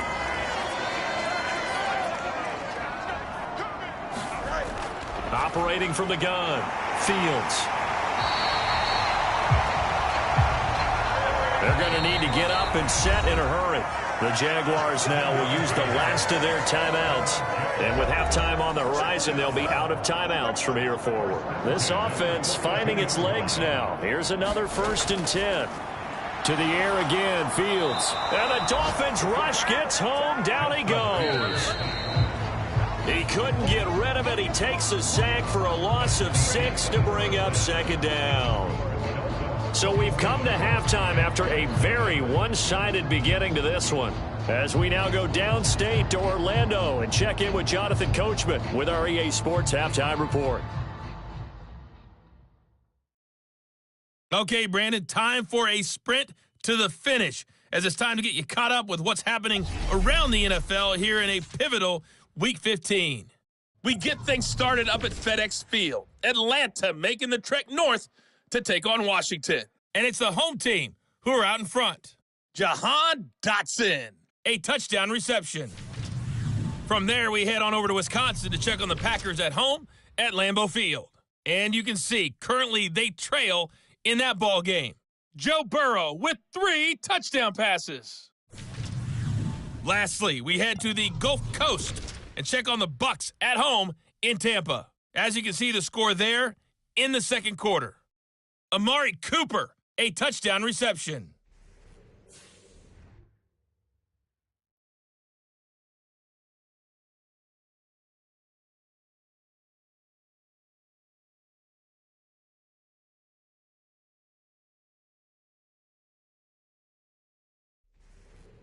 All right, Coach, thank you, and we welcome everyone back for quarter number 3. The Dolphins in front, and they'll be in possession of the football first as the second half gets started. And he will not bring it out. It's a touchback. Out comes the Dolphins now. They'll go on offense first here in this third quarter. And it's hard to imagine that the first half could have gone any better for them. So what's the approach here in the second half? Just continue to play smart football because they got the other team down and they feel good about the position they're in. The obvious thing people would say is just keep attacking, but I think you also have to be smart about it. Avoid turnovers. That's about the only thing that can derail you at this point. Attack, but make sure you take care of the ball. No gain on the play there. It'll be second down.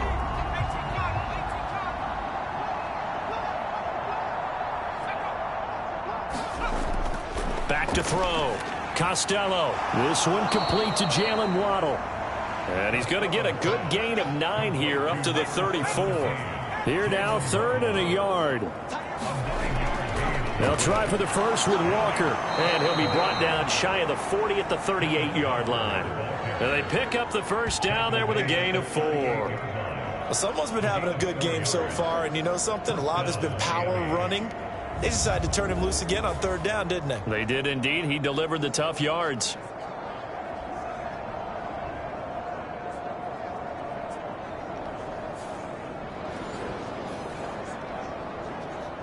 So here's a 1st and 10 at the 38. Operating from the gun. Costello. This will be stopped about 2 yards shy of the marker. 8-yard gain, 2nd and 2.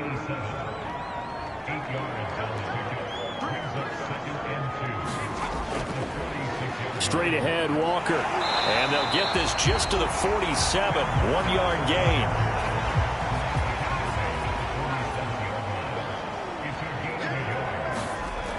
On 3rd and short, they'll try and pick it up through the air.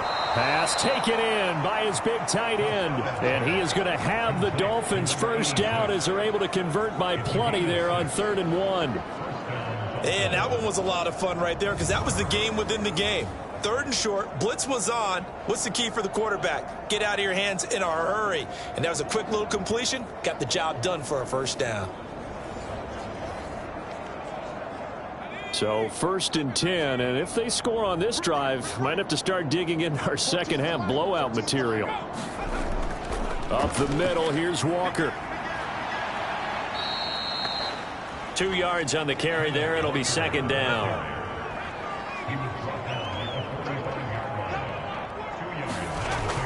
Operating from the gun. Costello.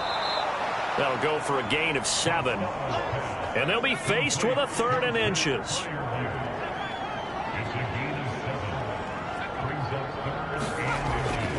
Up the middle they run. It's Walker. And he's able to get it to the 33. Good enough for a first down. They're able to convert with a gain of 4. Brandon, what were they thinking on defense there? They looked like they were playing for the pass. That was 3rd and short. Yeah, it was an easy pickup because they handed it to him. That was way too easy. Just looked like absolute confusion defensively. Not sure why they were in that set. Yeah, I'd say you ought to have a few men in the box there.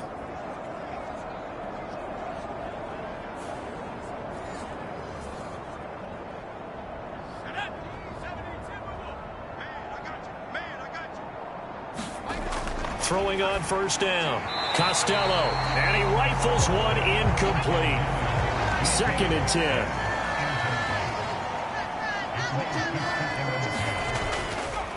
Now a run with Walker. Down to the 30 after a gain of 3. That call makes sense because they've been throwing it well on this drive, and once again they show passing formation, showing the shotgun. Then they ran out of it. That's a nice play by them defensively, though, to hold it to a short gain. And his bid for the first down coming up short as he's tackled at the 25. Give him a gain of 5 on the completion, and that'll bring up 4th down. I thought maybe when he caught it, he'd have a good chance of getting that first down, but that's a nice job of holding him up and preventing him from getting to the sticks.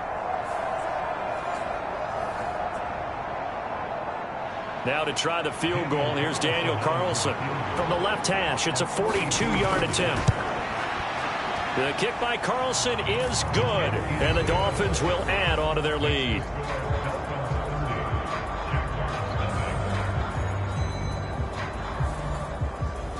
Well, they picked up right where they left off in the first half. First drive after the break, they come away with 3 and increase that lead.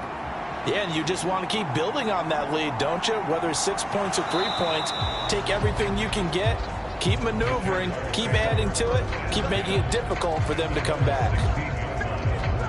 Here comes the Jags offense now. Time for their first possession of half number 2. CD, they certainly know the hole that they face as they begin the second half. They have to do what precious few teams have done in NFL history, and that's try to come back from a 4-possession deficit. And, partner, you know as that team gathers, they're saying to each other, you never say never, right? Because if you're on an NFL roster, that's how you have to think. You can always come back and win a ball game. And let's face it, we saw a certain Super Bowl, a 25-point lead late, that wasn't enough to put someone away. But that being said, this task is near impossible. Let's face it. And bottom line is, it officially becomes impossible if this possession is an empty one. We think, Brandon, I like the intensity this defense is showing right here in these first few drives. They're not just holding the line because they're doing their job, but they're doing more than that, aren't they? They're getting a nice push into the offensive backfield. And a great example right there for the loss on the tackle.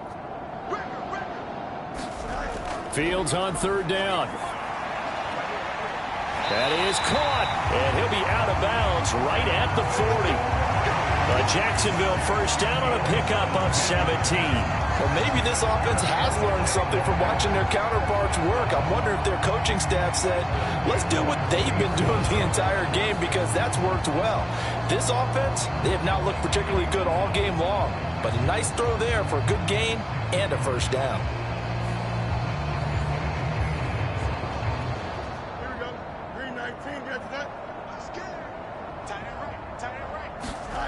On first down, it's Fields. That's going to be caught by Kirk.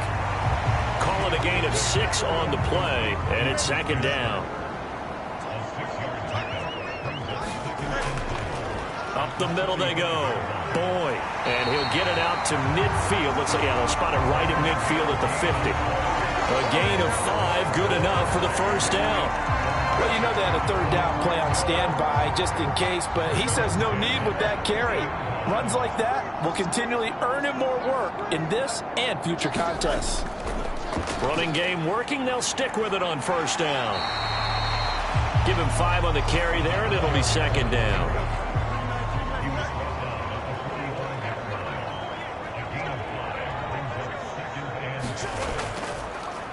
They'll keep it on the ground.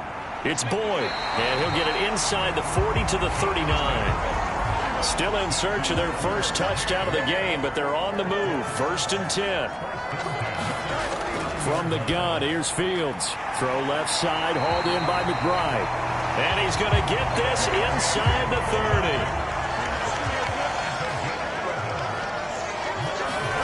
Now a first down throw, Fields. And inside the 20 before he's brought down. Give him 10 that time, escaping the danger, running with it, and picking up a first down. Partner, just a second earlier, and they might have had him because they certainly thought they were going to close in and drop him behind the line of scrimmage, but he had just enough time to dodge the pressure, and he ends up getting yardage before being stopped.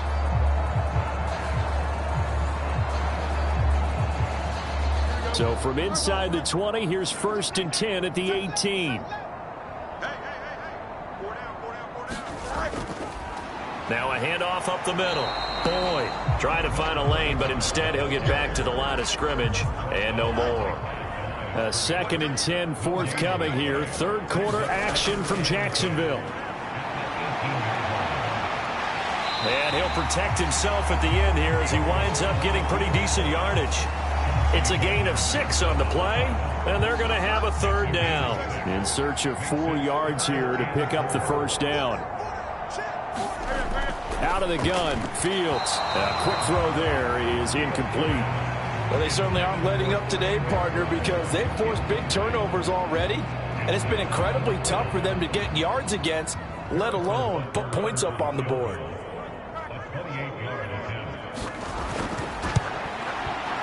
Butker's kick here is good, and they'll make a small dent in that big deficit as it's down to 27.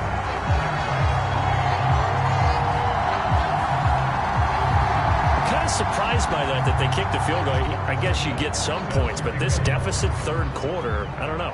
Yeah, I don't either. Yeah, I'm with you on that one. When you're down that much, kicking a field goal, does it feel a little bit maybe waving the white flag? You just want to get out of here? Yeah, I think you got to go ahead and try and get some bigger points on the board. The Dolphins offense now ready to go back out onto the field. And they split the uprights last time for 3. They've got the lead. They're not going to play this conservative. They're not hoping for another field goal. They're hoping for a touchdown. I'm with you on that one. I like where your head is. I like the way you're thinking because you're exactly right. Trying to sit on a lead and play that way, that doesn't work too well for most teams. Run your offense. Run what you do best. Exactly. Put it all the way down and try to increase your lead in a big way. And the best way to do it, touchdowns. From the 31, here's 2nd and 9. Looking to throw. Costello. This one goes underneath to Walker. And he'll be taken down, but not before they work it across midfield.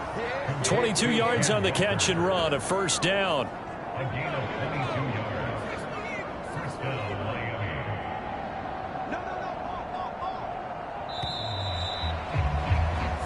We're off to the 4th quarter here in Week 15. Happy holidays to all. You're watching the NFL on EA Sports. Back now in Jacksonville. A lot of folks starting to make their way to the parking lot. Their guys trail big here to begin quarter number 4. Well, they'll run it here on the jet sweep. And good space to operate there as he takes this down inside the 35-yard line. Back-to-back nice gains. That one for 14 yards and another first. An excellent run there coming from out wide. And we used to consider these jet sweeps to be gadget plays or something a little bit unusual, right? But now most teams have some version of this play in their playbook. And I think it's a lot because of the receivers that are being developed nowadays. These guys look like running backs, even though they're playing out on the perimeter. And a short gain down to about the 33. Credit him with a 1-yard gain there to make it 2nd and 9. Off the play fake. Costello. Now throw right side here, going to be incomplete. The Dolphins on 3rd down. They've hit 4 of 7. This is 3rd and 9. Off the bootleg. Costello. Jaguar pressure and a Jaguar sack. Looks like a 9-yard loss. And it also brings up 4th. Well, it looked like they were trying to get him outside there, but this defense had different plans. Yeah, they really had an outside-in kind of a pass rush. It's almost like when you're covering a punt. You can't let him get to the outside and get to the sideline. You force him to stay in the middle of the field, and they did exactly that and made the play.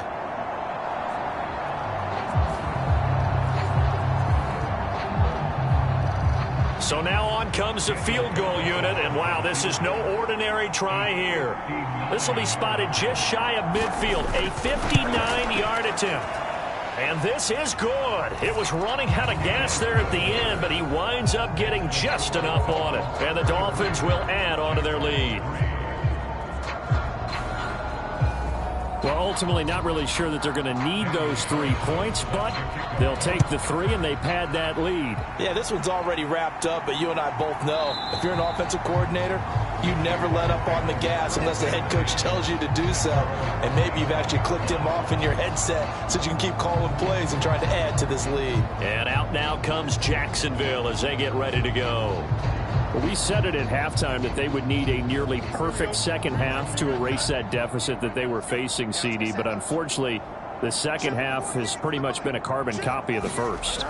Yeah, that early lead was almost insurmountable the way their opponent was playing. And, partner, they do have some good news, though. This one is getting close to being over, and they can try and hit the reset button starting tomorrow. Able to make something out of nothing there. 17 yards and a first down. I like how he hung in there and went through his progressions, but eventually his internal clock went off and told him it was time to make a run for it, and he ends up sliding down with a solid gain.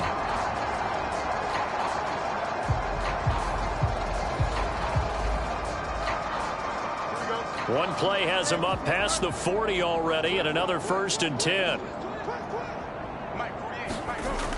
Back to throw. Fields. Throw left side complete. That's Boyd. And he'll be brought down just shy of midfield at the 49-yard line. Now 2nd and 3. A shotgun snap, Fields. He's got this downfield to McBride.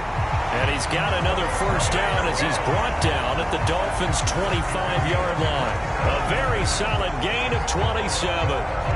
With this game well in hand, perhaps we are seeing the coverage lighten up a little bit as they got burned there a bit for a first down. Well, we certainly know the coach isn't happy along the sideline because he certainly wants them to finish this one out the way they started it. He doesn't want to give up any soft completions, no late points. He wants his lead to stay right where it is.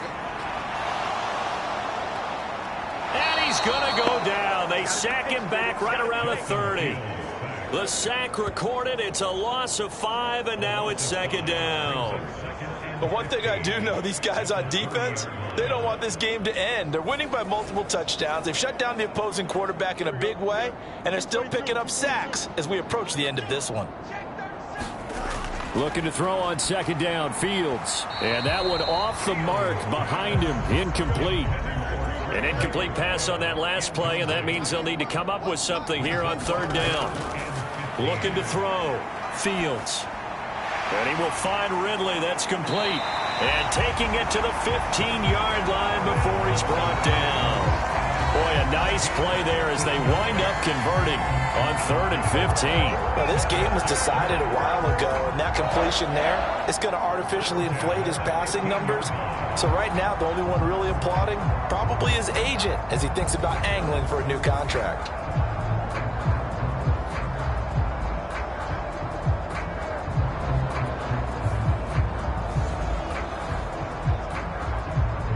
Line of scrimmage, the 15. It's 1st and 10. Operating from the gun. Fields. No, bottled up. Fumble. It's out. It's loose. Oh, one of the linebackers has got it. And a big turnover there as his guys will get the football back. And with that kind of a deficit, you can't afford to make any kind of mistakes. But it's been pretty symptomatic of what we've seen all game with them, isn't it? Down this big in the fourth quarter. Yeah, you'd say an afternoon to forget. Absolutely. Miami set to take over. We find ourselves here in the midst of a one-sided affair. A lot of fill time down the stretch, Mr. Davis. So we could talk about food because that is something that you and I enjoy. We share that. We enjoy our time at the table. So maybe the best steakhouses in the city, but in all seriousness, the performances that we've seen this year, we've seen a bunch of great ones, and it's going to be hard to parse who's going to win the MVP. Yeah, it really is. Is it going to be a runner? Is it going to be a thrower? Can a defender finally win it this season? Those are the things that we could probably discuss. And collectively, this is about as dominant of a performance as you could have hoped for on both sides of the football. Might have to put it #1 for what we've seen this season.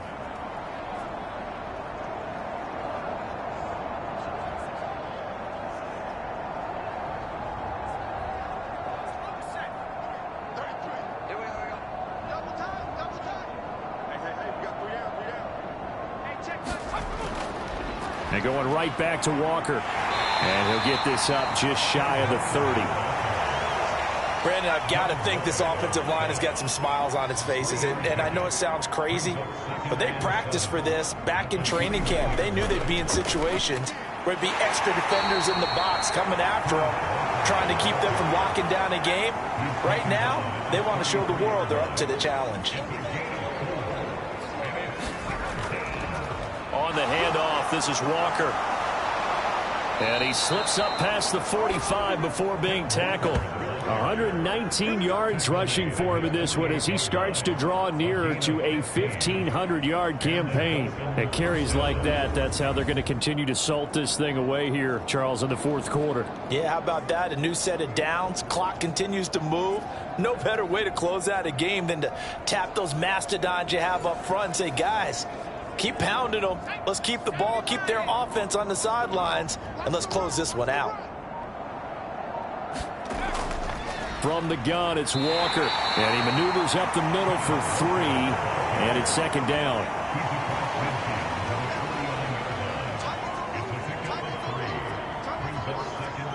Now they'll send Waddle in motion left. He's going to get it on the jet sweep. And he's going to be stopped up at about the 47-yard line. And on 3rd and 5, this will be the 8th play of the drive. Back to throw.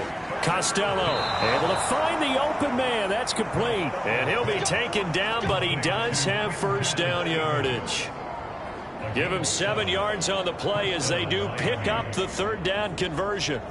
And looking to put this game on ice in the 4th quarter, but still not afraid to throw it as they show there. You want to play the game with confidence, and they have a guy who's in control right now. Their trigger guy, throwing it, they feel just as confident with him doing that as they would if they tried to run the ball and run the clock out. They'll bring the tight end in motion right here.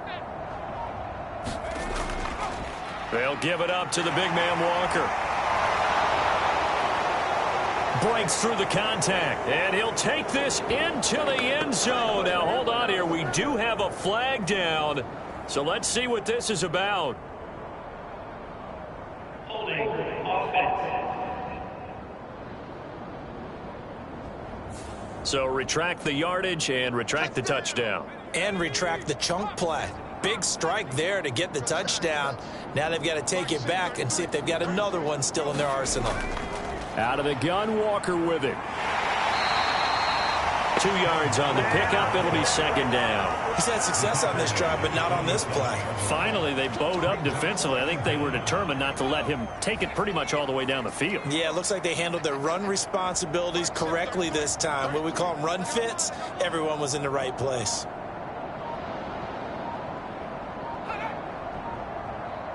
They'll bring one of the tight ends in motion left. Oh, and they sent the man in motion too late. This is going to be a delay. So they accept the penalty, of course, and push the offense backwards a bit.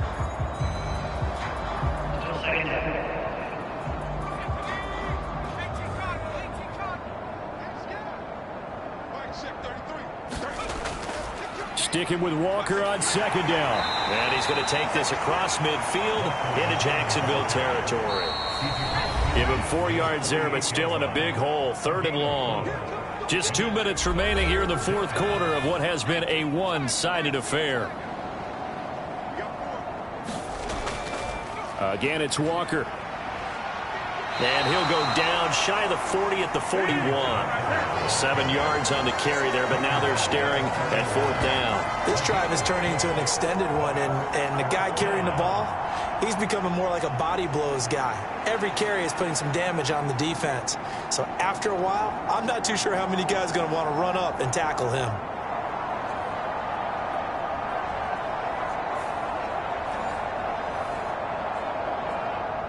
So now they're going to send out the field goal unit to, as they say, fire away from long distance. So this will be spotted on the midfield logo. It's a 58-yard attempt. And I tell you what, he got it from 58. That had lots of leg behind it, and the Dolphins will add on to their lead. Well, after that last sequence, they're sitting pretty comfortably. They force the fumble, get the field goal, and expand on that lead here in the 2nd half. And don't expect them to rest on their laurels after that kick either. They'll keep their effort up until the final whistle. They don't consider any lead safe. Out comes the Jacksonville offense as they get set to take over here. Where we stand right now in the 4th quarter, this one pretty much out of reach. And, Charles, I know they're going to be disappointed about several things with this ball game, but the self-inflicted wounds, they've had several turnovers. You would have to think that's going to be something they're going to discuss heavily in the film session in the coming days. You're absolutely right about that, partner, because they're going to have to sit in that film room and watch every error that they made and figure out how to not do it in the future. And mentally, I think a lot of the guys are already starting to think about, okay, how do we put this behind us and get better for the next time out? This, they'll use as motivation for the rest of the time that they play to hopefully never be in this type of situation again. One thing I think that's safe to say defensively, the tackling's been really good. And because of that, it's been very, very hard for them to move the ball because you're not getting the benefits of run after catch. They're tackling them almost on the spot. That means they have to run extra plays, harder to move it. And that one too far in front. He couldn't reel it in. It's incomplete. They come up now 3rd and 5 following the incomplete pass. Fields throwing again. Oh, had his hands on it, couldn't bring it in. Pretty symptomatic of how this game's been going. And that's another play that's painted the picture of this game overall. It's been a blowout. It's been continually fueled by big turnovers and stops for one side and an inability to advance the ball from the other. Taking it about the 16 and able to get this across the 20 before going out of bounds. First down Miami as they get set to start the drive. Well, they came into this one with a vision, Charles, and it has played out exactly as they had hoped, if not even better. They've got the huge lead here and now the football for the final moments of the fourth. Yeah, and it was apparent that they were the better team, right? We figured that out pretty early, but give them a lot of credit for staying with it. They didn't stumble around out there. They didn't create a lot of errors for themselves because they were the superior team. They took care of business and closed them out pretty quickly. So a victory here for the Miami Dolphins. And we talk so much about the turnover battle determining who wins and who loses. This game, no exception. They didn't turn the ball over at all, and they go on to victory. They look like a smooth operation in this one, didn't they? Because you look at every facet of the game, they handled their business. Offense took care of the football, converted it into points. Defense took the ball away, gave it back to the offense. Special teams, right there with them. That's the type of game a coach is going to really love and value. And when they show the film, they have to be careful not to give out too many kudos and kill their motivation going forward. So for Miami, they continue to make their case as a Super Bowl favorite as they move to 13-1. And they'll get another road test next week as they head to New England to take on the Patriots. Meanwhile, for the Jaguars, the loss might knock them out of playoff contention as they drop to 6-8. And they'll look to regroup next week as they head to Houston to take on the Texans.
today.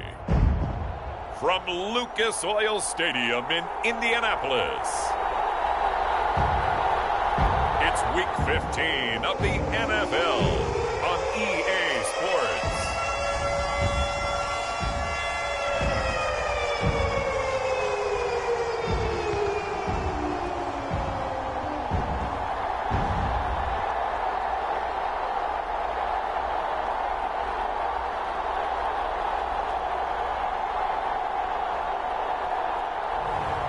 It's the Indianapolis Colts taking on the Baltimore Ravens. Just a stone's throw from historic Monument Circle in downtown Indianapolis. We are at the beautiful Lucas Oil Stadium. Today on to Week 15 in the NFL, and we've got a good matchup in store, as it'll be the Baltimore Ravens taking on the Indianapolis Colts.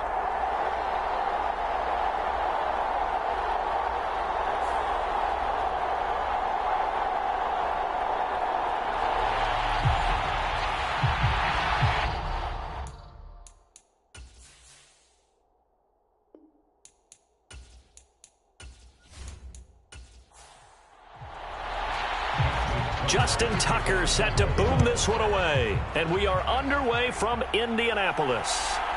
From a couple yards deep, he'll bring it out of the end zone. And he'll be stopped right around where he would have been had he gone down to a knee, maybe a yard shy of there at the 24. So the Colts now coming out for their opening drive. They will be led out by the 6-foot lefty from Alabama. It's Tua Tagovailoa. You want to talk about a driven player, partner. This guy is absolutely that person. He doesn't just have goals in this game. He wants to be remembered among the best to play the position, and he treats every game as an audition for that. It's a lofty goal to set for yourself, but we've seen his drive lead to some impressive games from him.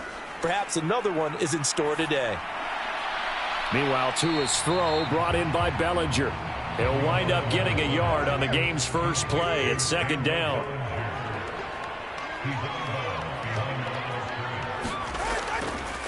They'll run. This is Jonathan Taylor. And nothing doing. He's immediately taken down at the line of scrimmage. So trouble already here on their opening drive. This is 3rd and 9. Tua going to throw. To the right side, complete to Taylor. And he's going to be brought down short of the first at about the 31-yard line. It's a gain of 6, but not enough, as he'll be forced to punt on their first drive of the game. How about that strategy there, Brandon? 3rd down. They just said, we've got faith in our tacklers. We'll give you the short stuff, and just decided to protect the sticks. So every time I hear fans telling me tackling's not a part of the game anymore, plays like that, I can clip and save and show them you have to tackle well if you want to be a good defense. On now to punt, Brad Robbins. He only punted twice in the win last week as he gets this one away. 8 yards on the return following a punt of 41. And the Ravens, they'll take over. So out comes this offense to take over for the first time. And leading them out, their signal caller, now in his 4th season in the NFL. That was a solid performance last week, wasn't it? 2 touchdowns, no interceptions, ran the team well, won the ball game. Bottom line, may not have been earth-shattering, but it didn't need to be. So they'll come up 1st and 10 now from the 33. They'll try and start this drive in the air. That ball caught. It's Mark Andrews, the tight end. Here's 2nd and 3.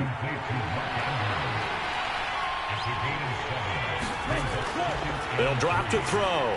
Yet again, targeting and finding Mark Andrews. And Andrews going to have a Ravens first down as he'll take this up close to midfield. They'll run for the first time with J.K. Dobbins. And they'll get him down after a pickup of 8, 2nd and 2. The numbers for him from a week ago: 25 carries, 128 yards, and a touchdown. And when you measure numbers for the guys that carry the football, it's not just the yardage. How many times do they ring the bell? How many times they get into the end zone? And now that he has 15 for the year, everyone gets to celebrate, starting with his offensive line. Now this throw caught left side. And they'll get him to the ground. He has another first down at the Colts 19. That one goes for 24 yards. Second and short, that's a rundown, so it's definitely a good time to go play action if you're feeling it. And they do so and pick up a first down.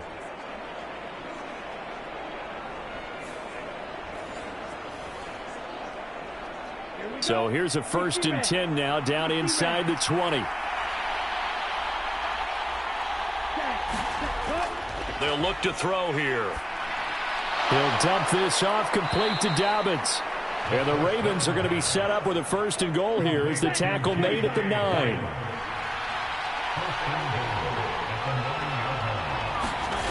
Now back to throw. Got his tight end. That's complete. It's Andrews. That'll bring up 2nd and goal after the gain of 5.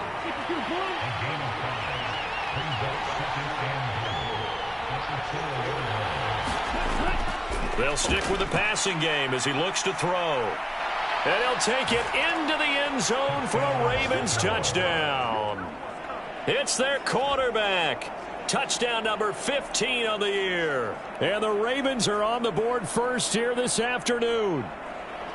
Well, these guys have won 3 straight ball games and another good start to this one out to the 6-0 lead. And I've talked with so many different coaches, as have you, along the way, and they always talk about winning streaks and the mood of a team and how much easier it is to actually prepare during that time. Guys are sharp, guys are focused, everyone's feeling good, and we're seeing it early in this one. Justin Tucker for the extra point.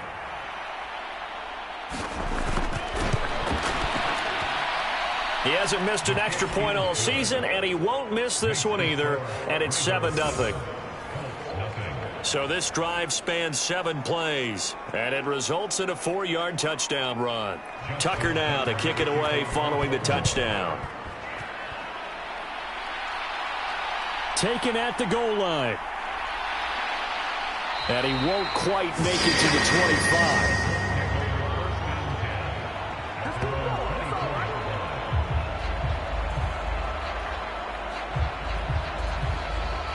As the Colts offense makes their way out, we take a look at the playoff picture in the AFC.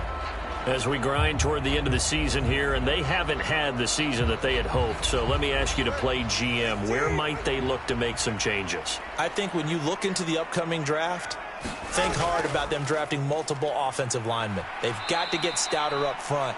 And as a GM always tells me, Charles, this is a big boy league, and big people always end up winning games for you.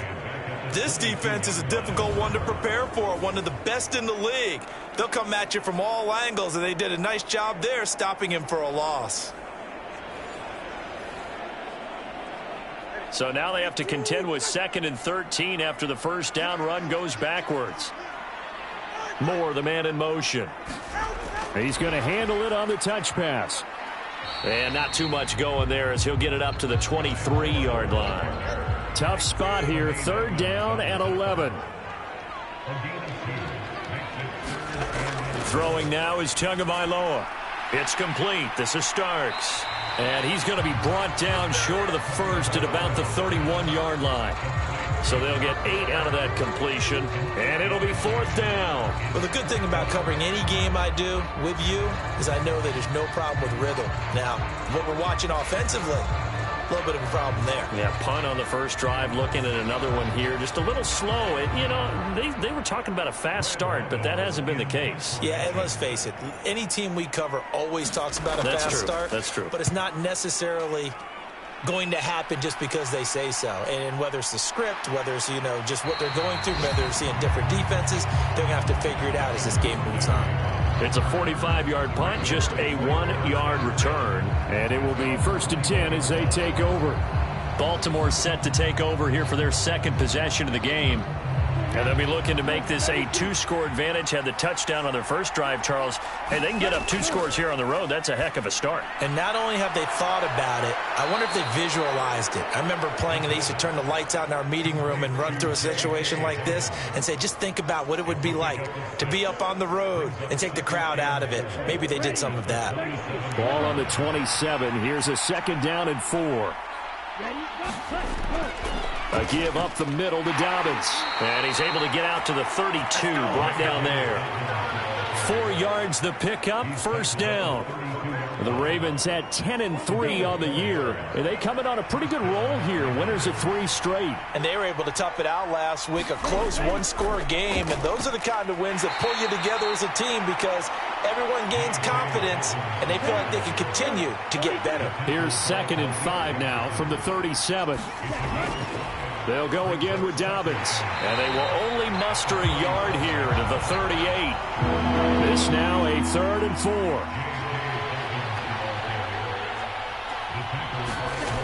He'll look to throw. Shakes off the sack. But in the end, the pressure too great, and he goes down.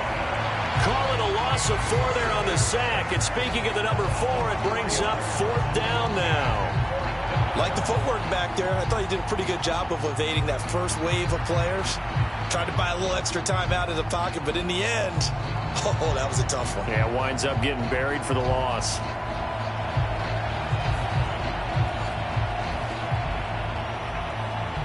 Fourth down, and out comes Jordan Stout here to punt. He punted 5 times in the win last week as this one's away. A call for a fair catch, and it's made at about the 23-yard line. It'll be a 39-yard punt, no return. And the Colts will go on offense here, 1st and 10. Indy set to go on offense once more. They've shown precious little here offensively thus far as they try again with a 1st down now.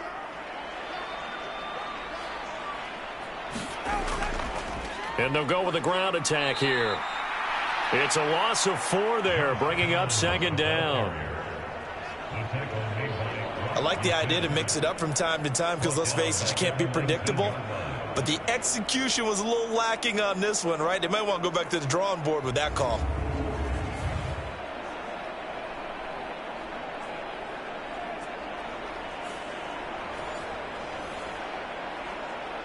Well, the first play of the drive lost 4. Now they'll look to move it forward here on 2nd and 14.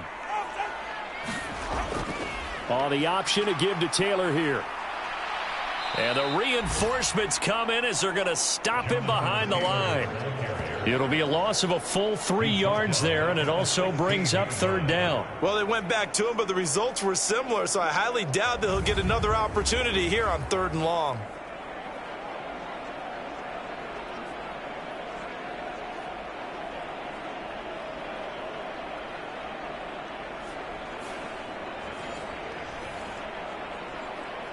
So time to start going in the other direction as they come up now 3rd and long. Looking to pass. Tua. That's going to be caught by Downs. And they'll get it all the way up about 5 yards shy of midfield. How about that? They weather the storm of a 3rd and 17 to pick up the first. Well, we're used to seeing the guy that you consider the number 1 receiver double covered, but how about this guy? He's double covered and finds a way to make the play for a 1st down. That's how you increase your Madden rating, right? No doubt about that at all. And you know something? I think we'll hear about that from him soon.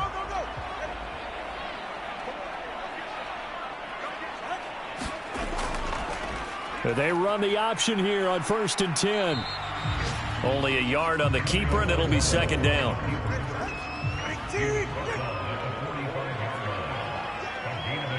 They'll bring a receiver in motion right. Now Tua just going to bat this forward on the end around. And across midfield he goes into Raven territory.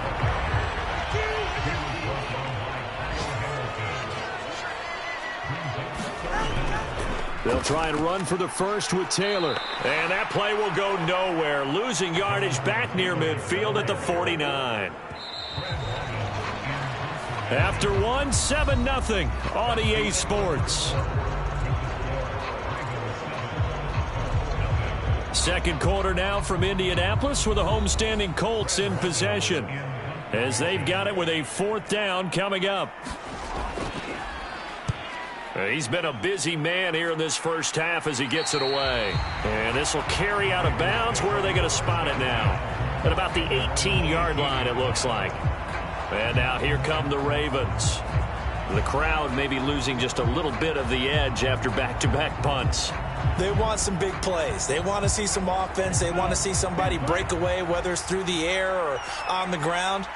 Now it'll be interesting to see where the patience is on both sides. Each head coach, can you hang in there and not try and force something that could put your team in some jeopardy? Yeah, that one drops down, incomplete. Good coverage there, forced the ball free, and it's second down. They'll run up the gut with Dobbins. Limited running room as he'll get about 3 to the 21. And for the Colts, an extra defensive back in there now on third down. Back to throw here. He'll find Dobbins out of the backfield. And he'll get this up past the 25 before he's out of bounds. Here's Jordan Stout now.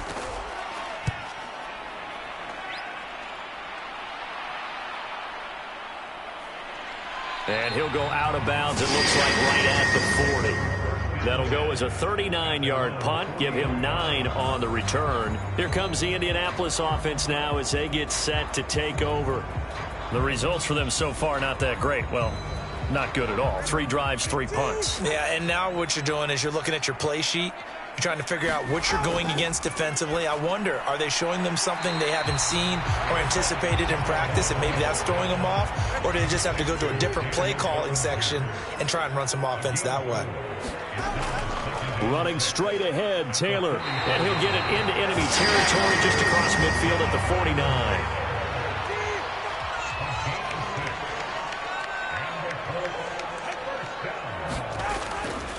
Back to Taylor on first down. And he's going to take this ahead for right around 3 yards, but no more than that. Second down. Tagovailoa working out of the gun. Throwing quickly there, but it's incomplete. And this offense on third down today, they've only converted once in 4 tries. This is 3rd and 7. From the gun, it's Tua. And that's going to be incomplete. The contact there enough to jar that ball free. And it brings up 4th down. So they're forced to punt on 4th as this one's away. And this punt sails over the sideline. And the spot, it looks to be right at the 25-yard line. Now the Baltimore offense heading back out onto the field. Obviously not the intended goal last drive. They had to punt the football, but still they've got the lead here and now a chance to add on to that lead if they can get points on this drive. 1st and 10 upcoming. And he'll be brought down right at the 30 here. He'll wind up getting right about 4 there on the scramble, and it's 2nd down. Now a handoff for Dobbins. And he takes us up to the 40-yard line before being corralled. 10 yards there, good enough for a Raven first down. That was good, tough running right up the middle. And if the defense can't penetrate and make him slow his pace or change direction, that's often the end result.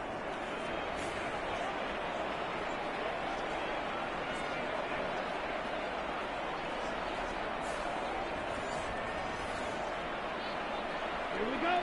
Track 40.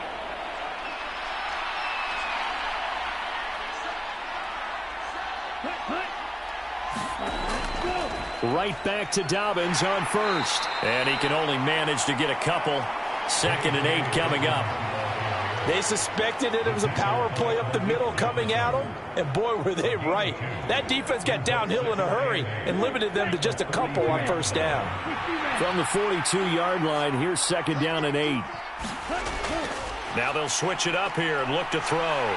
Rush coming, and he's taken down. A loss of 3 on the sack made by multiple defenders. Well, they were coming out of the 4-3 defensively. Pressure coming off that right side from the DM. And that's the blind side of most quarterbacks. If you're right-handed, that's the side you don't see quite as well. And that's why you rely on your left tackle, maybe your highest-paid offensive lineman, to take care of you. In this situation, that didn't happen. What do they have for this? 3rd and 11.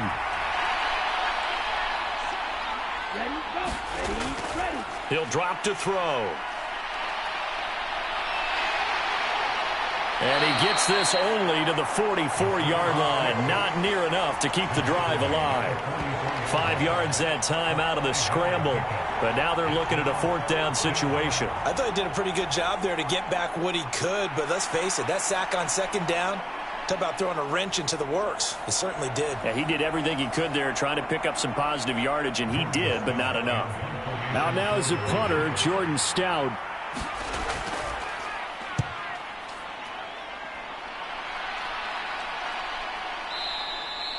39 yards on the punt, just 2 on the return. And the Colts are going to take over, albeit deep in their own territory. Indianapolis offense ready to go again. See if they can put this drive in the end zone, Charles, because it's been a little bit of a rough go at times. They've had to punt the football a ton in this ball game because of stalled-out drives. So are you saying that you're kind of tired of seeing the punter run out there and do his thing during this game? Is that what you're trying to say? Oh, he's hit. He lost the football. Put it on the carpet. Oh, and one of the linemen on the other side has got it. And the defense not able to get it. From a defensive perspective, what's that moment like when you realize the ball is loose? It is a moment where all concentration goes right to the football. This is something you've talked about in all your preparation for the game. You probably talked about this training camp. Knock the ball free, take it away from the other team, and now you have that chance. It's a little bit of deflation when they end up recovering it. They knocked it free, but couldn't take it away. And they'll go on the ground. And not much to speak of. Call it a 1-yard gain up to the 26. And before this 2nd down play, we'll get a whistle, a signal, and a timeout. So as they talk it over, we step aside. On 2nd down, it's Taylor. And he powers his way up past the 30. Not a ton of room available on that one, but he made use of what space was available and gained decent yardage. These guys have punted 4 times already, and they're staring at a 5th, barring a conversion here on 3rd down. Here's Tagovailoa to throw. Work in the middle of the field, and he's got a man complete. 3rd catch of this first half for him, and this one is a 1st down. When an offense reads blitz, doesn't matter where it's coming from, tight ends know that they become a big part of the passing game because they should be an easy outlet when all those extra bodies are trying to get to the quarterback. A hot route, so to speak. Line of scrimmage, the 37 on 1st and 10. On the counter, it's Taylor. And nothing much materializing there on the 1st down run. He'll get a couple, and that's it. Well, sometimes as a running back, you've got to be able to improvise when the hole's not where you expect it to be. But in this case, there wasn't any improvisation that he could do that was going to work. Kind of like if you're trying to be a comedian on open mic night at the Improv and you run into a tough crowd.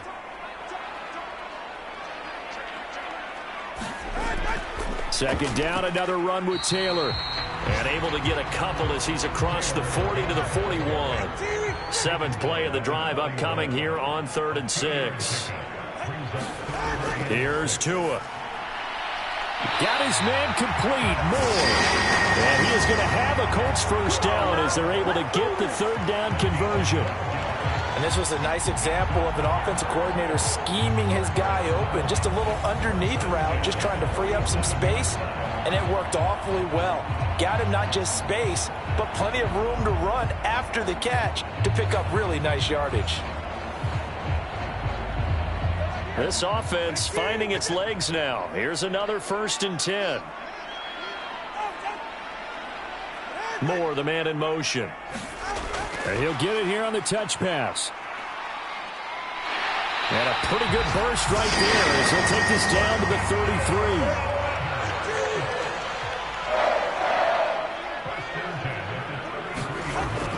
33. First and 10, Taylor now. Down to about the 32. Nice job there on the tackle. Keep him to the short gain. And, of course, he got some good news this week. He was named AFC Defensive Player of the Week from last week's effort. And part of the reason he got that award, because of plays like that. Not every play is spectacular. Not every play is for a loss. Make the plays that are in front of you, keep it to short gains, and you pile up statistics. He came out ready to play. That's 3 tackles for a loss, Charles. We're only in the second quarter. And that's problematic for the guys trying to run offense, because that means he's got a pretty good idea of what they're doing and is actually beating them to the point of attack and making those plays. Might have to think about some misdirection or something to try and get him away from the ball.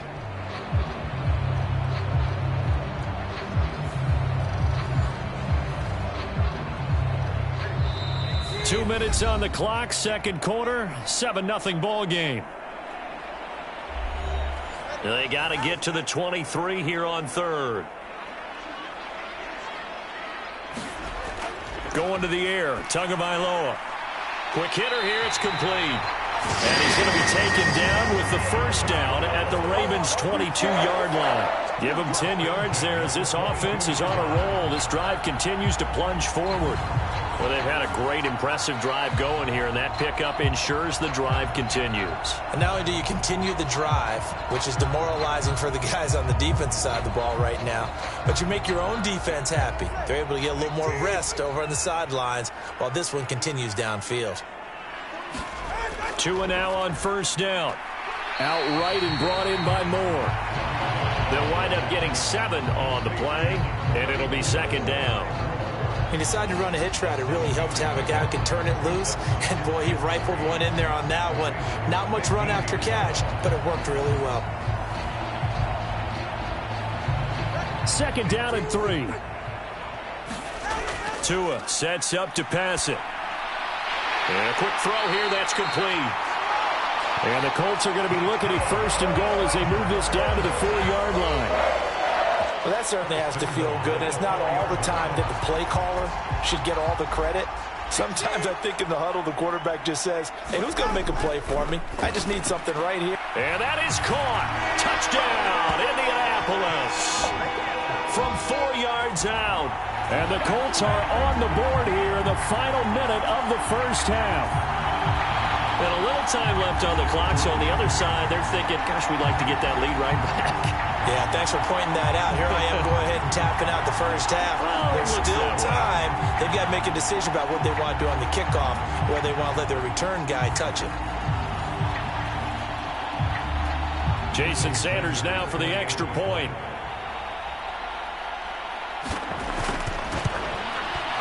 It's up and good, and we're tied at 7 here in quarter number 2.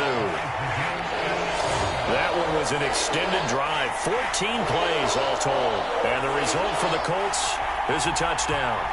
So all even at 7 now as they kick it away. Devin Duvernay now returning from the end zone. And he'll be stopped right around where he would have been had he gone down to a knee, maybe a yard shy of there at the 24.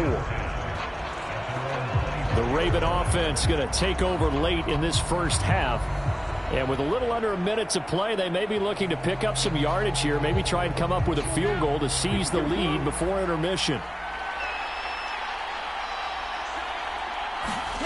They'll come out throwing here on first down. Caught by Wilson. And he's taken down but able to slip across the 35. Now the Ravens going to use one of their timeouts as they get the stoppage with just under 50 seconds remaining in half number 1. They go play action here on first down. The throw here right sideline falls incomplete. Now a 2nd and 10.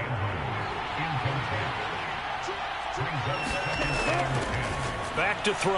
A short throw caught by Andrews. The Ravens going to use the 2nd of their timeouts as they'll stop it with just over 40 seconds to go in the first half. Again, he'll drop to throw. He's got his target. That's complete. And they'll get him to the ground. He has another first down at the Colts 40. He's been the forgotten man in this first half. Not a guy you want to forget. Not only his first catch, first time they've targeted him. That doesn't make any sense, does it? Not at all. Because those are the types of plays that he provides. When he does come alive, when they do look his way, not only is it a big catch, it's a first down.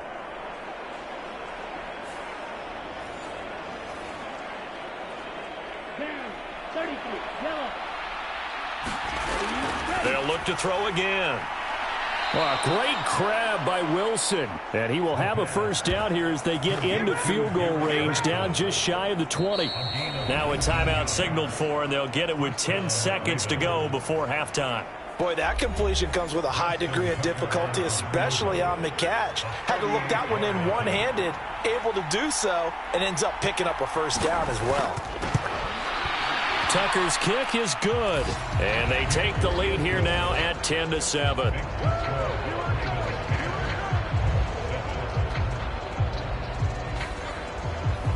So they're able to end that drive with 3 points in this one-possession ball game. And ideally, you want to end every drive with points. Most quarterbacks would tell you, let's end it with a kick, right?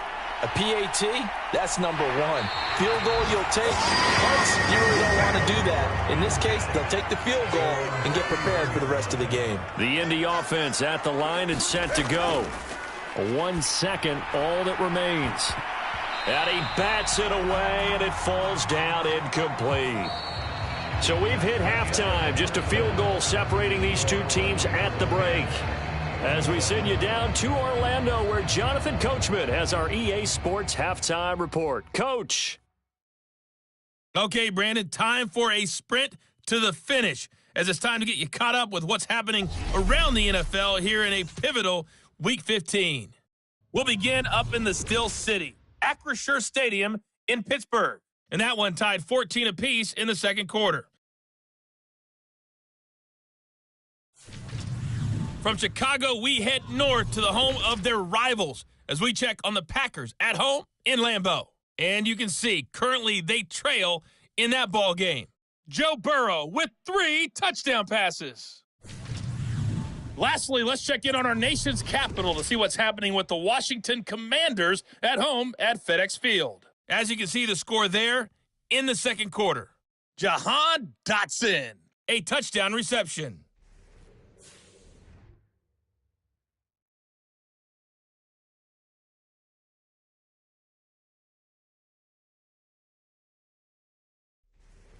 Okay, Coach, thanks as always. This one's still anyone's game as we welcome you back for quarter number 3. A good, tight football game thus far. 10-7 the score as we resume action on EA Sports. No run back here to begin the half, and we will start at the 25-yard line. Out come the Ravens now. They'll go on offense first here in this third quarter. This offense set to begin the third quarter, and Charles, if they had a checklist of things they wanted to accomplish in the first half, certainly at the top of that list would be having the lead, and they've got that here. That's always the most important box to check, isn't it? But also, they've had some success in their passing game, so probably an empty box establishing the run. They're on pace for fewer than 100 yards in this one, so now they want to make sure that they get that going so they truly have a control in this ball game, and down the stretch, being able to be balanced, either throw it or run it, and try and win this ball game. That flag accepted, and it backs the offense up a little bit. A bad false start penalty there. Now 2nd and 6.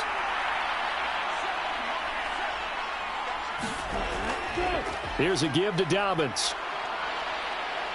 And able to get this one across the 45 before he's brought down. A big one there for the Ravens. It goes for 18. They've got the lead early here in the third quarter, and runs like that are how they established that lead in the first half. I love the fact that you're using the word lead, because they are leading from the front, pounding on the defense right now with the running game, and truly establishing themselves here in the second half. Back-to-back good plays have them on the move on first down. Another run here with Dobbins. And just no chance of turning the corner. He can only get back to the line of scrimmage. 2nd and 10 coming up.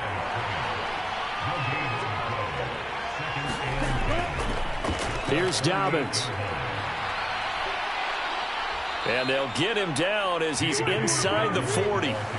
65 yards rushing for him now on what was his 10th carry of the ball game. We don't talk about it very often, but sometimes there's a dip in intensity when you start the second half, which can manifest itself in some sloppy tackling.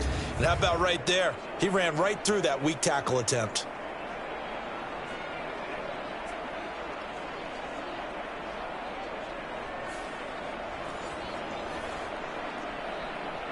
Now from Colts territory, here's a 1st and 10 at the 38.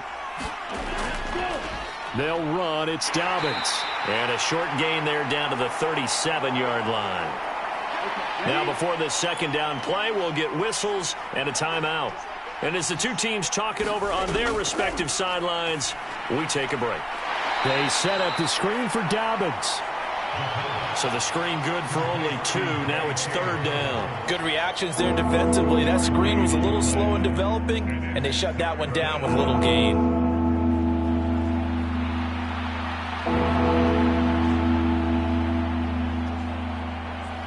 Seventh play of the drive upcoming here on 3rd and 6.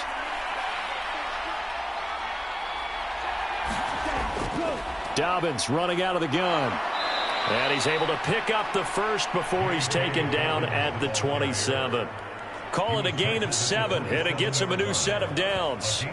Looks to me like maybe there's a little attrition setting in with this drive, because when you see that type of a run, I get the feeling the defense getting a little bit tired. And that's the last thing they need, especially when they look up at the scoreboard.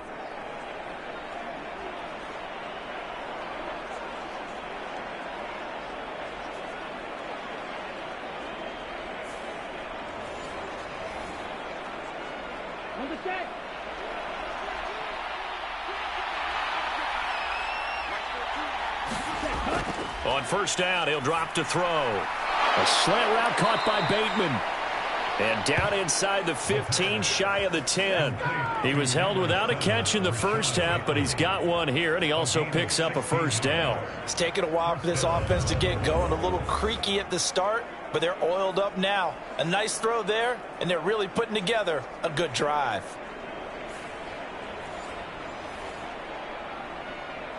From down at the 12, it's 1st and 10. Now a shotgun snap as they'll look to throw.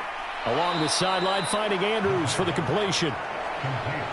So give him 2 yards there on the completion, and it'll be 2nd down. He'll look to throw. This will be caught at about the 5. And from the 9, they get this to the 5-yard line. Here's 3rd and 3. Back to throw again. Toward the pylon, but it's incomplete. There's Justin Tucker now for the Raven field goal try. From the right hash here, should be an easy one. Tucker's kick is good. And the lead stretches to 6 here. It's 13-7.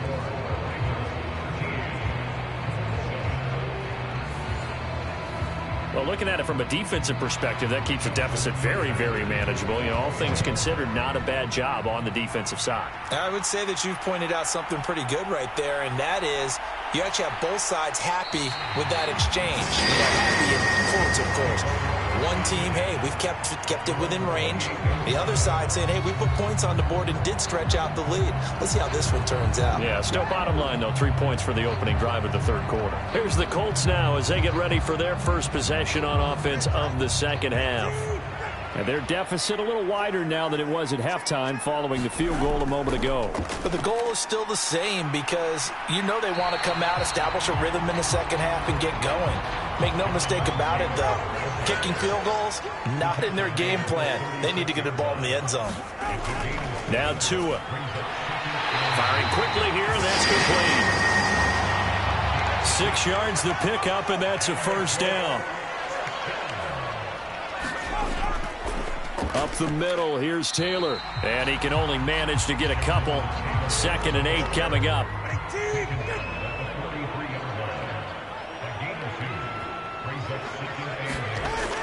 Out of the gun, they'll look to throw. He's got the connection to Moore.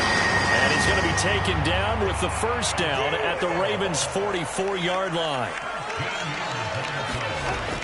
They'll set up to throw. Completes this one to Starks. And to the 36-yard line, taken down there after getting 8 yards. Second and a couple. They're going to look to throw. Back-to-back receptions for him, and it's another first down.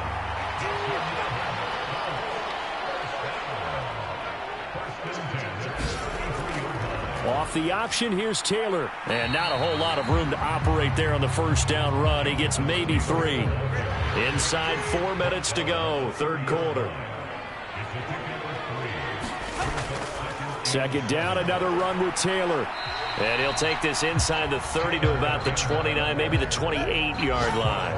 And they'll be in search of 6 yards here on third down. This is now the 9th play of the drive. Tua going to throw. He'll drop this down to Taylor. And he'll be stopped well short. Only 2 yards there, 4th and 3. We can make this one pretty simple. Locked up all of his progressions downfield, forced to get it to his running back. But how about the way they ran to the football and knocked him down to force a 4th down?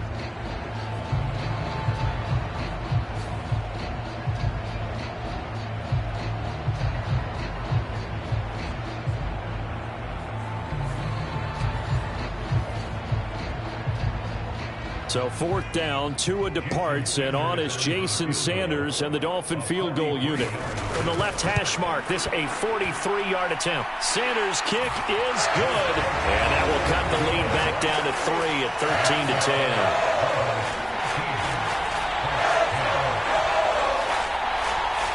Well, in a close game like this, obviously you want the touchdown, but certainly they will take the 3.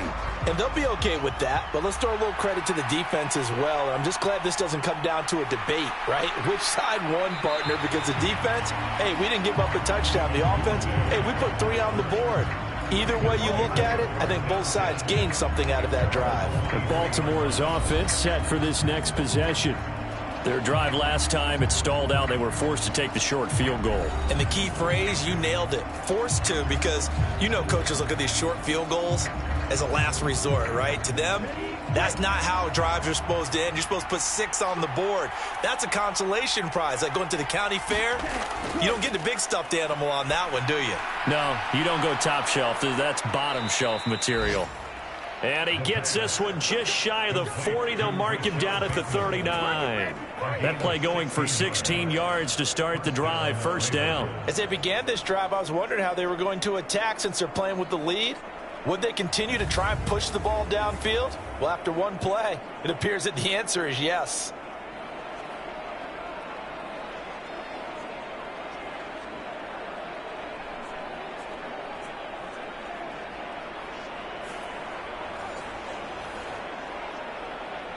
From up near the 40 now after the big play to start. Here's another 1st and 10. They'll set up a throw. Throw caught by Flowers. Now the result here, a pickup of 8. Leaves him with 2 to go on second down.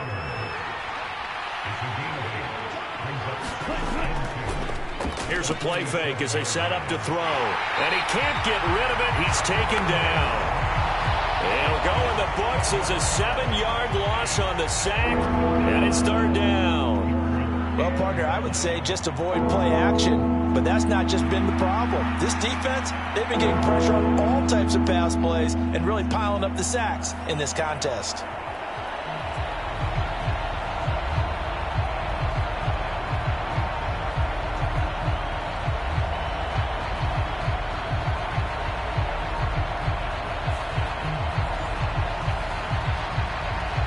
Here's 3rd and 9. Yellow, 43. Ready. They'll drop to throw. He'll swing this out to Dobbins. So no gain on the play, and that's going to make it 4th down. As a defense, you're more balanced when you're in zone coverage because you're able to keep your eyes on the quarterback and see the play develop in front of you. They're able to keep the quick pass in front of them and stop it right at the line of scrimmage.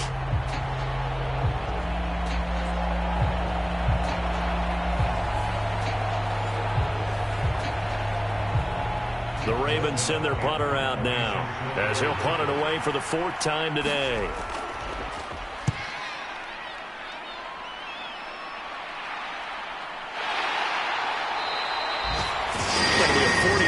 yard punt, just a single yard on the return. And the offense will come back out deep in their own territory. And now Indianapolis set to take the field. And after the field goal last time, we'll see what they can get here. At least they got points out of the last drive, Charles. I never met an offensive coach that didn't want to drive to end with a kick. Most of them wanted to end with a PAT, right? In this case, a field goal, they'll take it. Way better than the alternative, which is a punt. Yeah, but you met fan bases that wanted that, that weren't happy with that field goal. I haven't met a fan base yet that wants to drive to end with a kick, other than the extra point. That's it. Looking for a crease, can't find one. Stopped at the line of scrimmage. We're off to the fourth quarter here in Week 15. Happy holidays to all. We'll return with more after this. This is the NFL, and it's on EA Sports. The Colts on third down, not quite 50%, 4 for 9. This is 3rd and 7. He's going to get that to his running back out of the backfield. And he is going to have a Colts first down as they're able to get the third down conversion. And here we are in the fourth quarter, partner, and watch them drive for what would be a go-ahead touchdown. And you and I both know this is where you need a quarterback who can keep his cool back there. Not just for himself, but to keep the rest of the team relaxed too.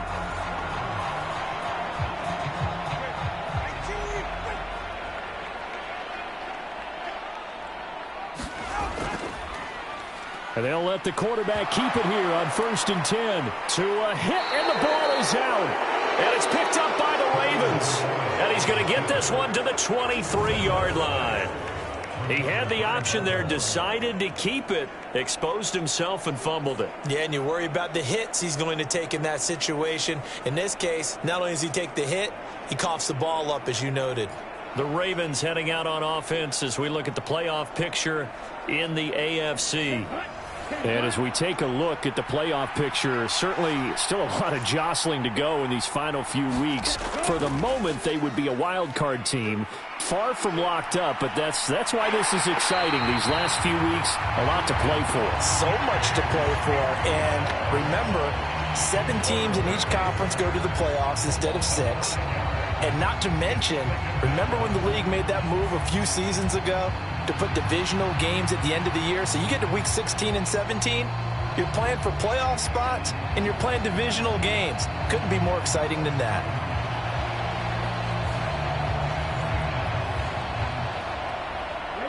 Got to assume this defense will be charging again here. It's 2nd and 15.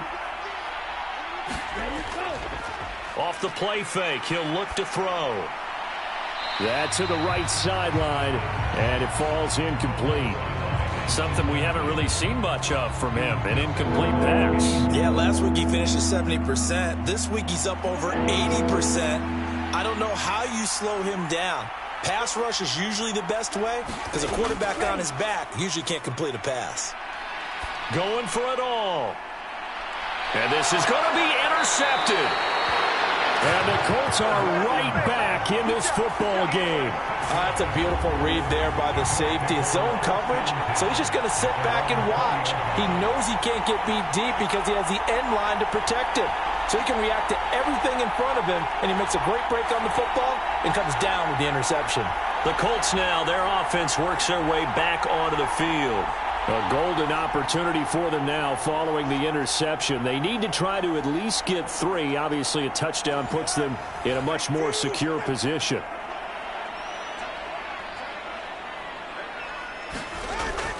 A carry by Taylor to start the drive. Fights forward for only about a yard up to the 21. Second and 9 now from the 21. Now back to throw. The short throw pulled in by Bellinger. So the completion good for 7 there. And now that sets up 3rd and 2. They'll come to the line needing only 2 yards to gain the first here. He had a man open, but he missed him, and it's incomplete. I know coaches tell us all the time that having a powerful arm isn't the #1 thing they look for in a quarterback.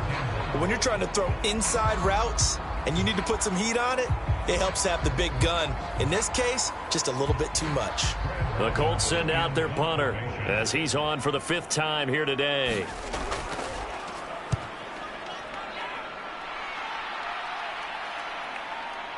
Oh, he shifts past him. It'll be 37 yards there on the punt, and that will come the offense as they take over. Baltimore about ready to go on offense. Their defense got the stop, forced the punt, and now you really start to monitor the clock as they nurse this slim lead. So good starting field position for them here as they come up 1st and 10 at their 35-yard line. They go back to the air here after the INT on the last drive. Now a quick throw there, but it's going to be incomplete. He'll try again with the arm here on 2nd down. A short throw caught by Andrews. 5 yards. Now it's 3rd and 5. They'll look to throw here. And he'll be taken down, but not before he gets into enemy territory.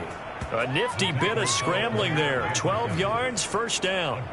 So there you go. Save your best scramble of the day for a big-time situation in the 4th quarter, picking up the 1st. You don't want to use it up early, right? You want to make sure you save it for that exact moment, that key time. And that's what he did, although you and I both know it wasn't planned that way. But what a nice job using his eyes, scanning the field, and realizing when it was time to exit the pocket and go. Okay, right?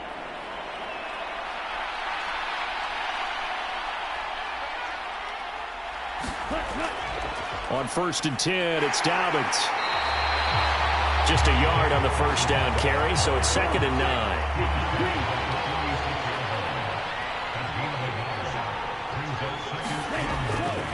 They'll try the draw here with Dobbins. 80 yards rushing for him so far as his terrific season continues here.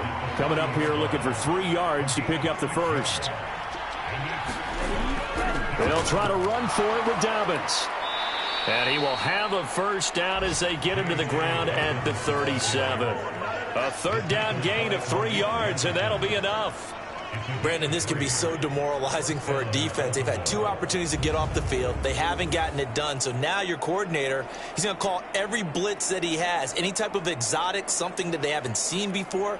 And he's also telling the defensive lineman, don't worry about holding people up. Just get in gaps and try and make a big play. And not only not getting off the field on 2 opportunities, clock continuing to run. Line of scrimmage, the 37 on 1st and 10.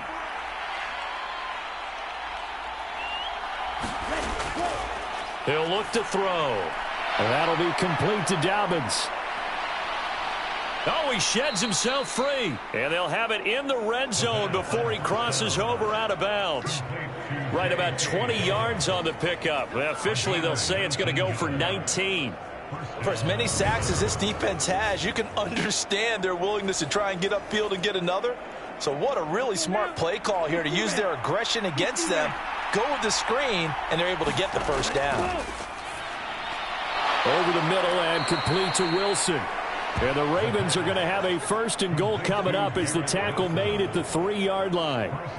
These guys are running offense like you drive. The pedal is down, stomp down. How about that? Back-to-back completions. They are rolling. So much for being conservative and running that football.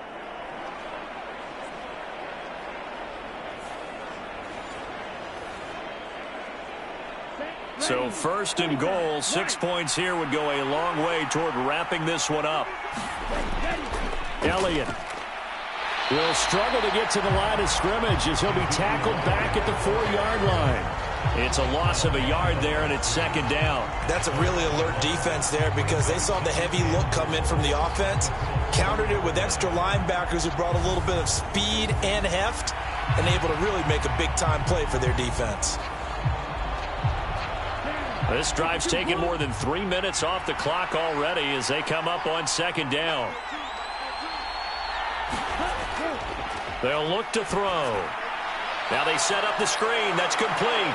And in for the Ravens touchdown.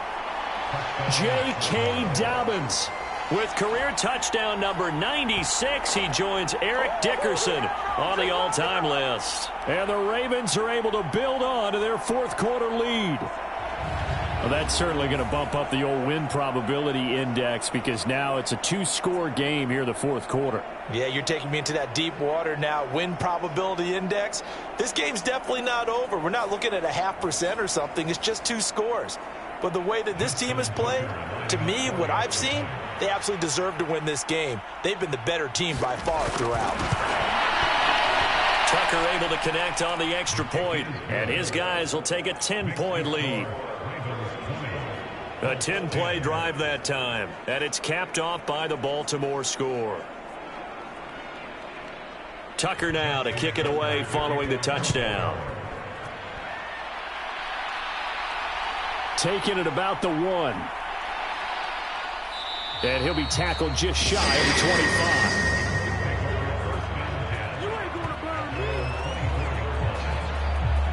Now the Colts offense gets ready to head back on the field. Well, that last touchdown we just saw, what an important one. Now it's back to a 2-score deficit for this crew as they take the field here, and they are in desperate need of finding the end zone. They'll run with Taylor to begin the drive. And nothing much materializing there on the first down run. He'll get a couple, and that's it. From the 25, here's a 2nd and 8. Looking to pass. Tua. It's complete. This is starts. And he's brought down, getting this one up to about the 35. Ball up to the 35 now as they come up on 1st and 10. They give to Taylor out of the gun. And able to break one tackle, but then quickly brought down. But a nice little gain.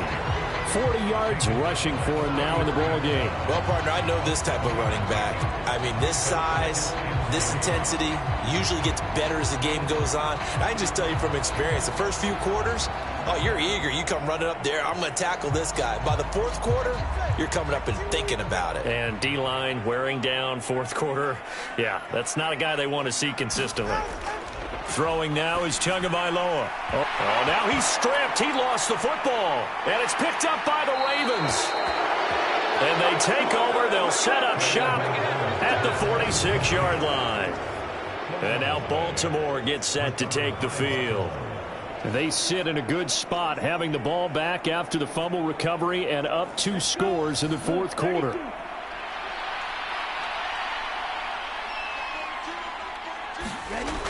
They'll come out throwing here to start the drive.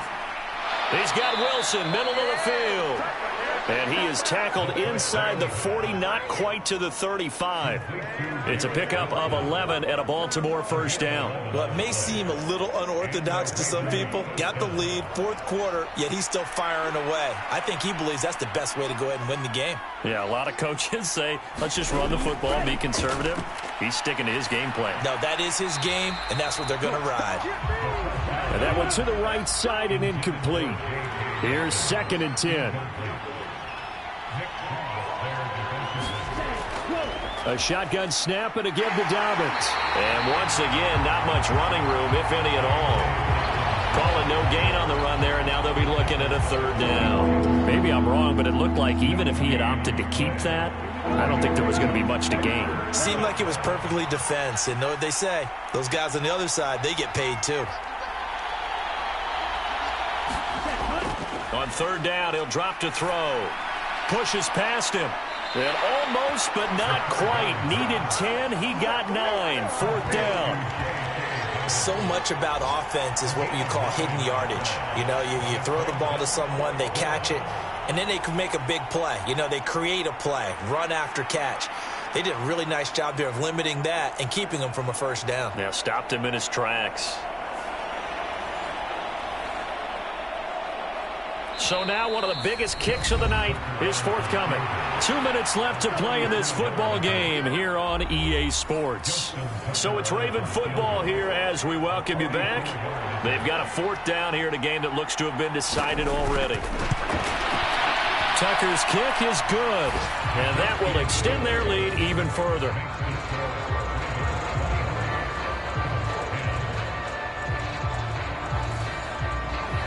So they settle for just the 3, but clearly right now anything helps trying to salt this one away in the 4th. Without a doubt, obviously a touchdown probably would have been the final nail to finish this thing off, but they still ate up time, got points. So while it's not mission accomplished, it's darn close. So the Colts now down by 13, a minute 56 to go. It's been a struggle to score all day, and now they need to do it twice here late to have a chance.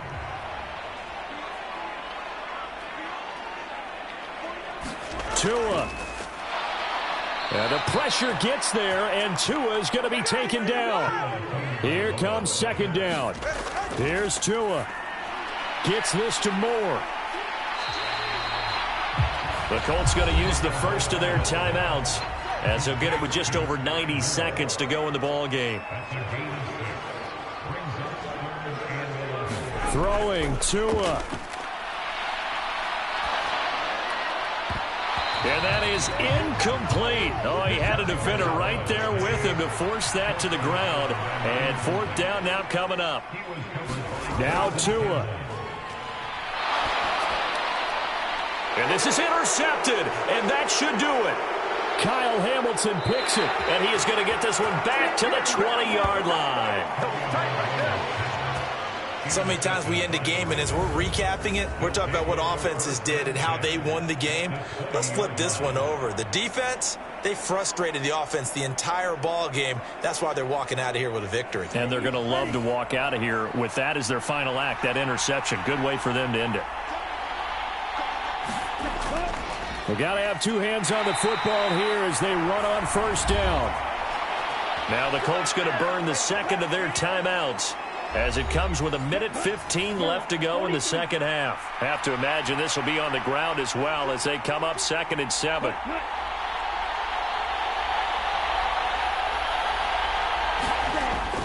He's going to get it again. Just looking to get forward and protect the ball.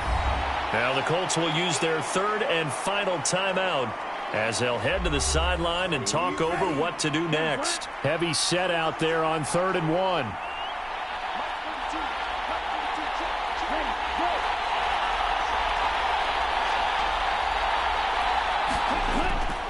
They'll go again with Dobbins. And he has the Ravens first down, and it would appear that that's going to be the one to do it. And even 100 yards rushing for him now as he's done it on 19 carries. I've got an idea. Let's skip racing to the airport at the end of this game. Let's go to the post-game press conference. I have a feeling that the quarterback of this winning team is going to be given a whole lot of credit to the running game and the offensive line. Yeah, I was just going to say the offensive line, yes, carrying the ball has been key, but those guys up front, they've made a lot of space.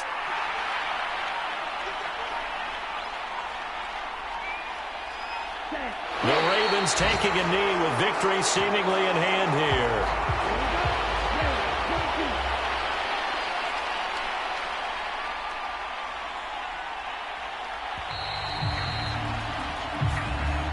So the final seconds tick away in this Baltimore victory, and they were spurred on by a strong performance in that 4th quarter as they held their opponents off the scoreboard. Everyone wants to pitch a shutout for the entire game, but when you throw one in the 4th quarter, that tells everyone that you're getting stronger and dominance is starting to take over, right? The way that you close, the way that you finish, that gets preached to you from the time you're playing Little League football all the way up through.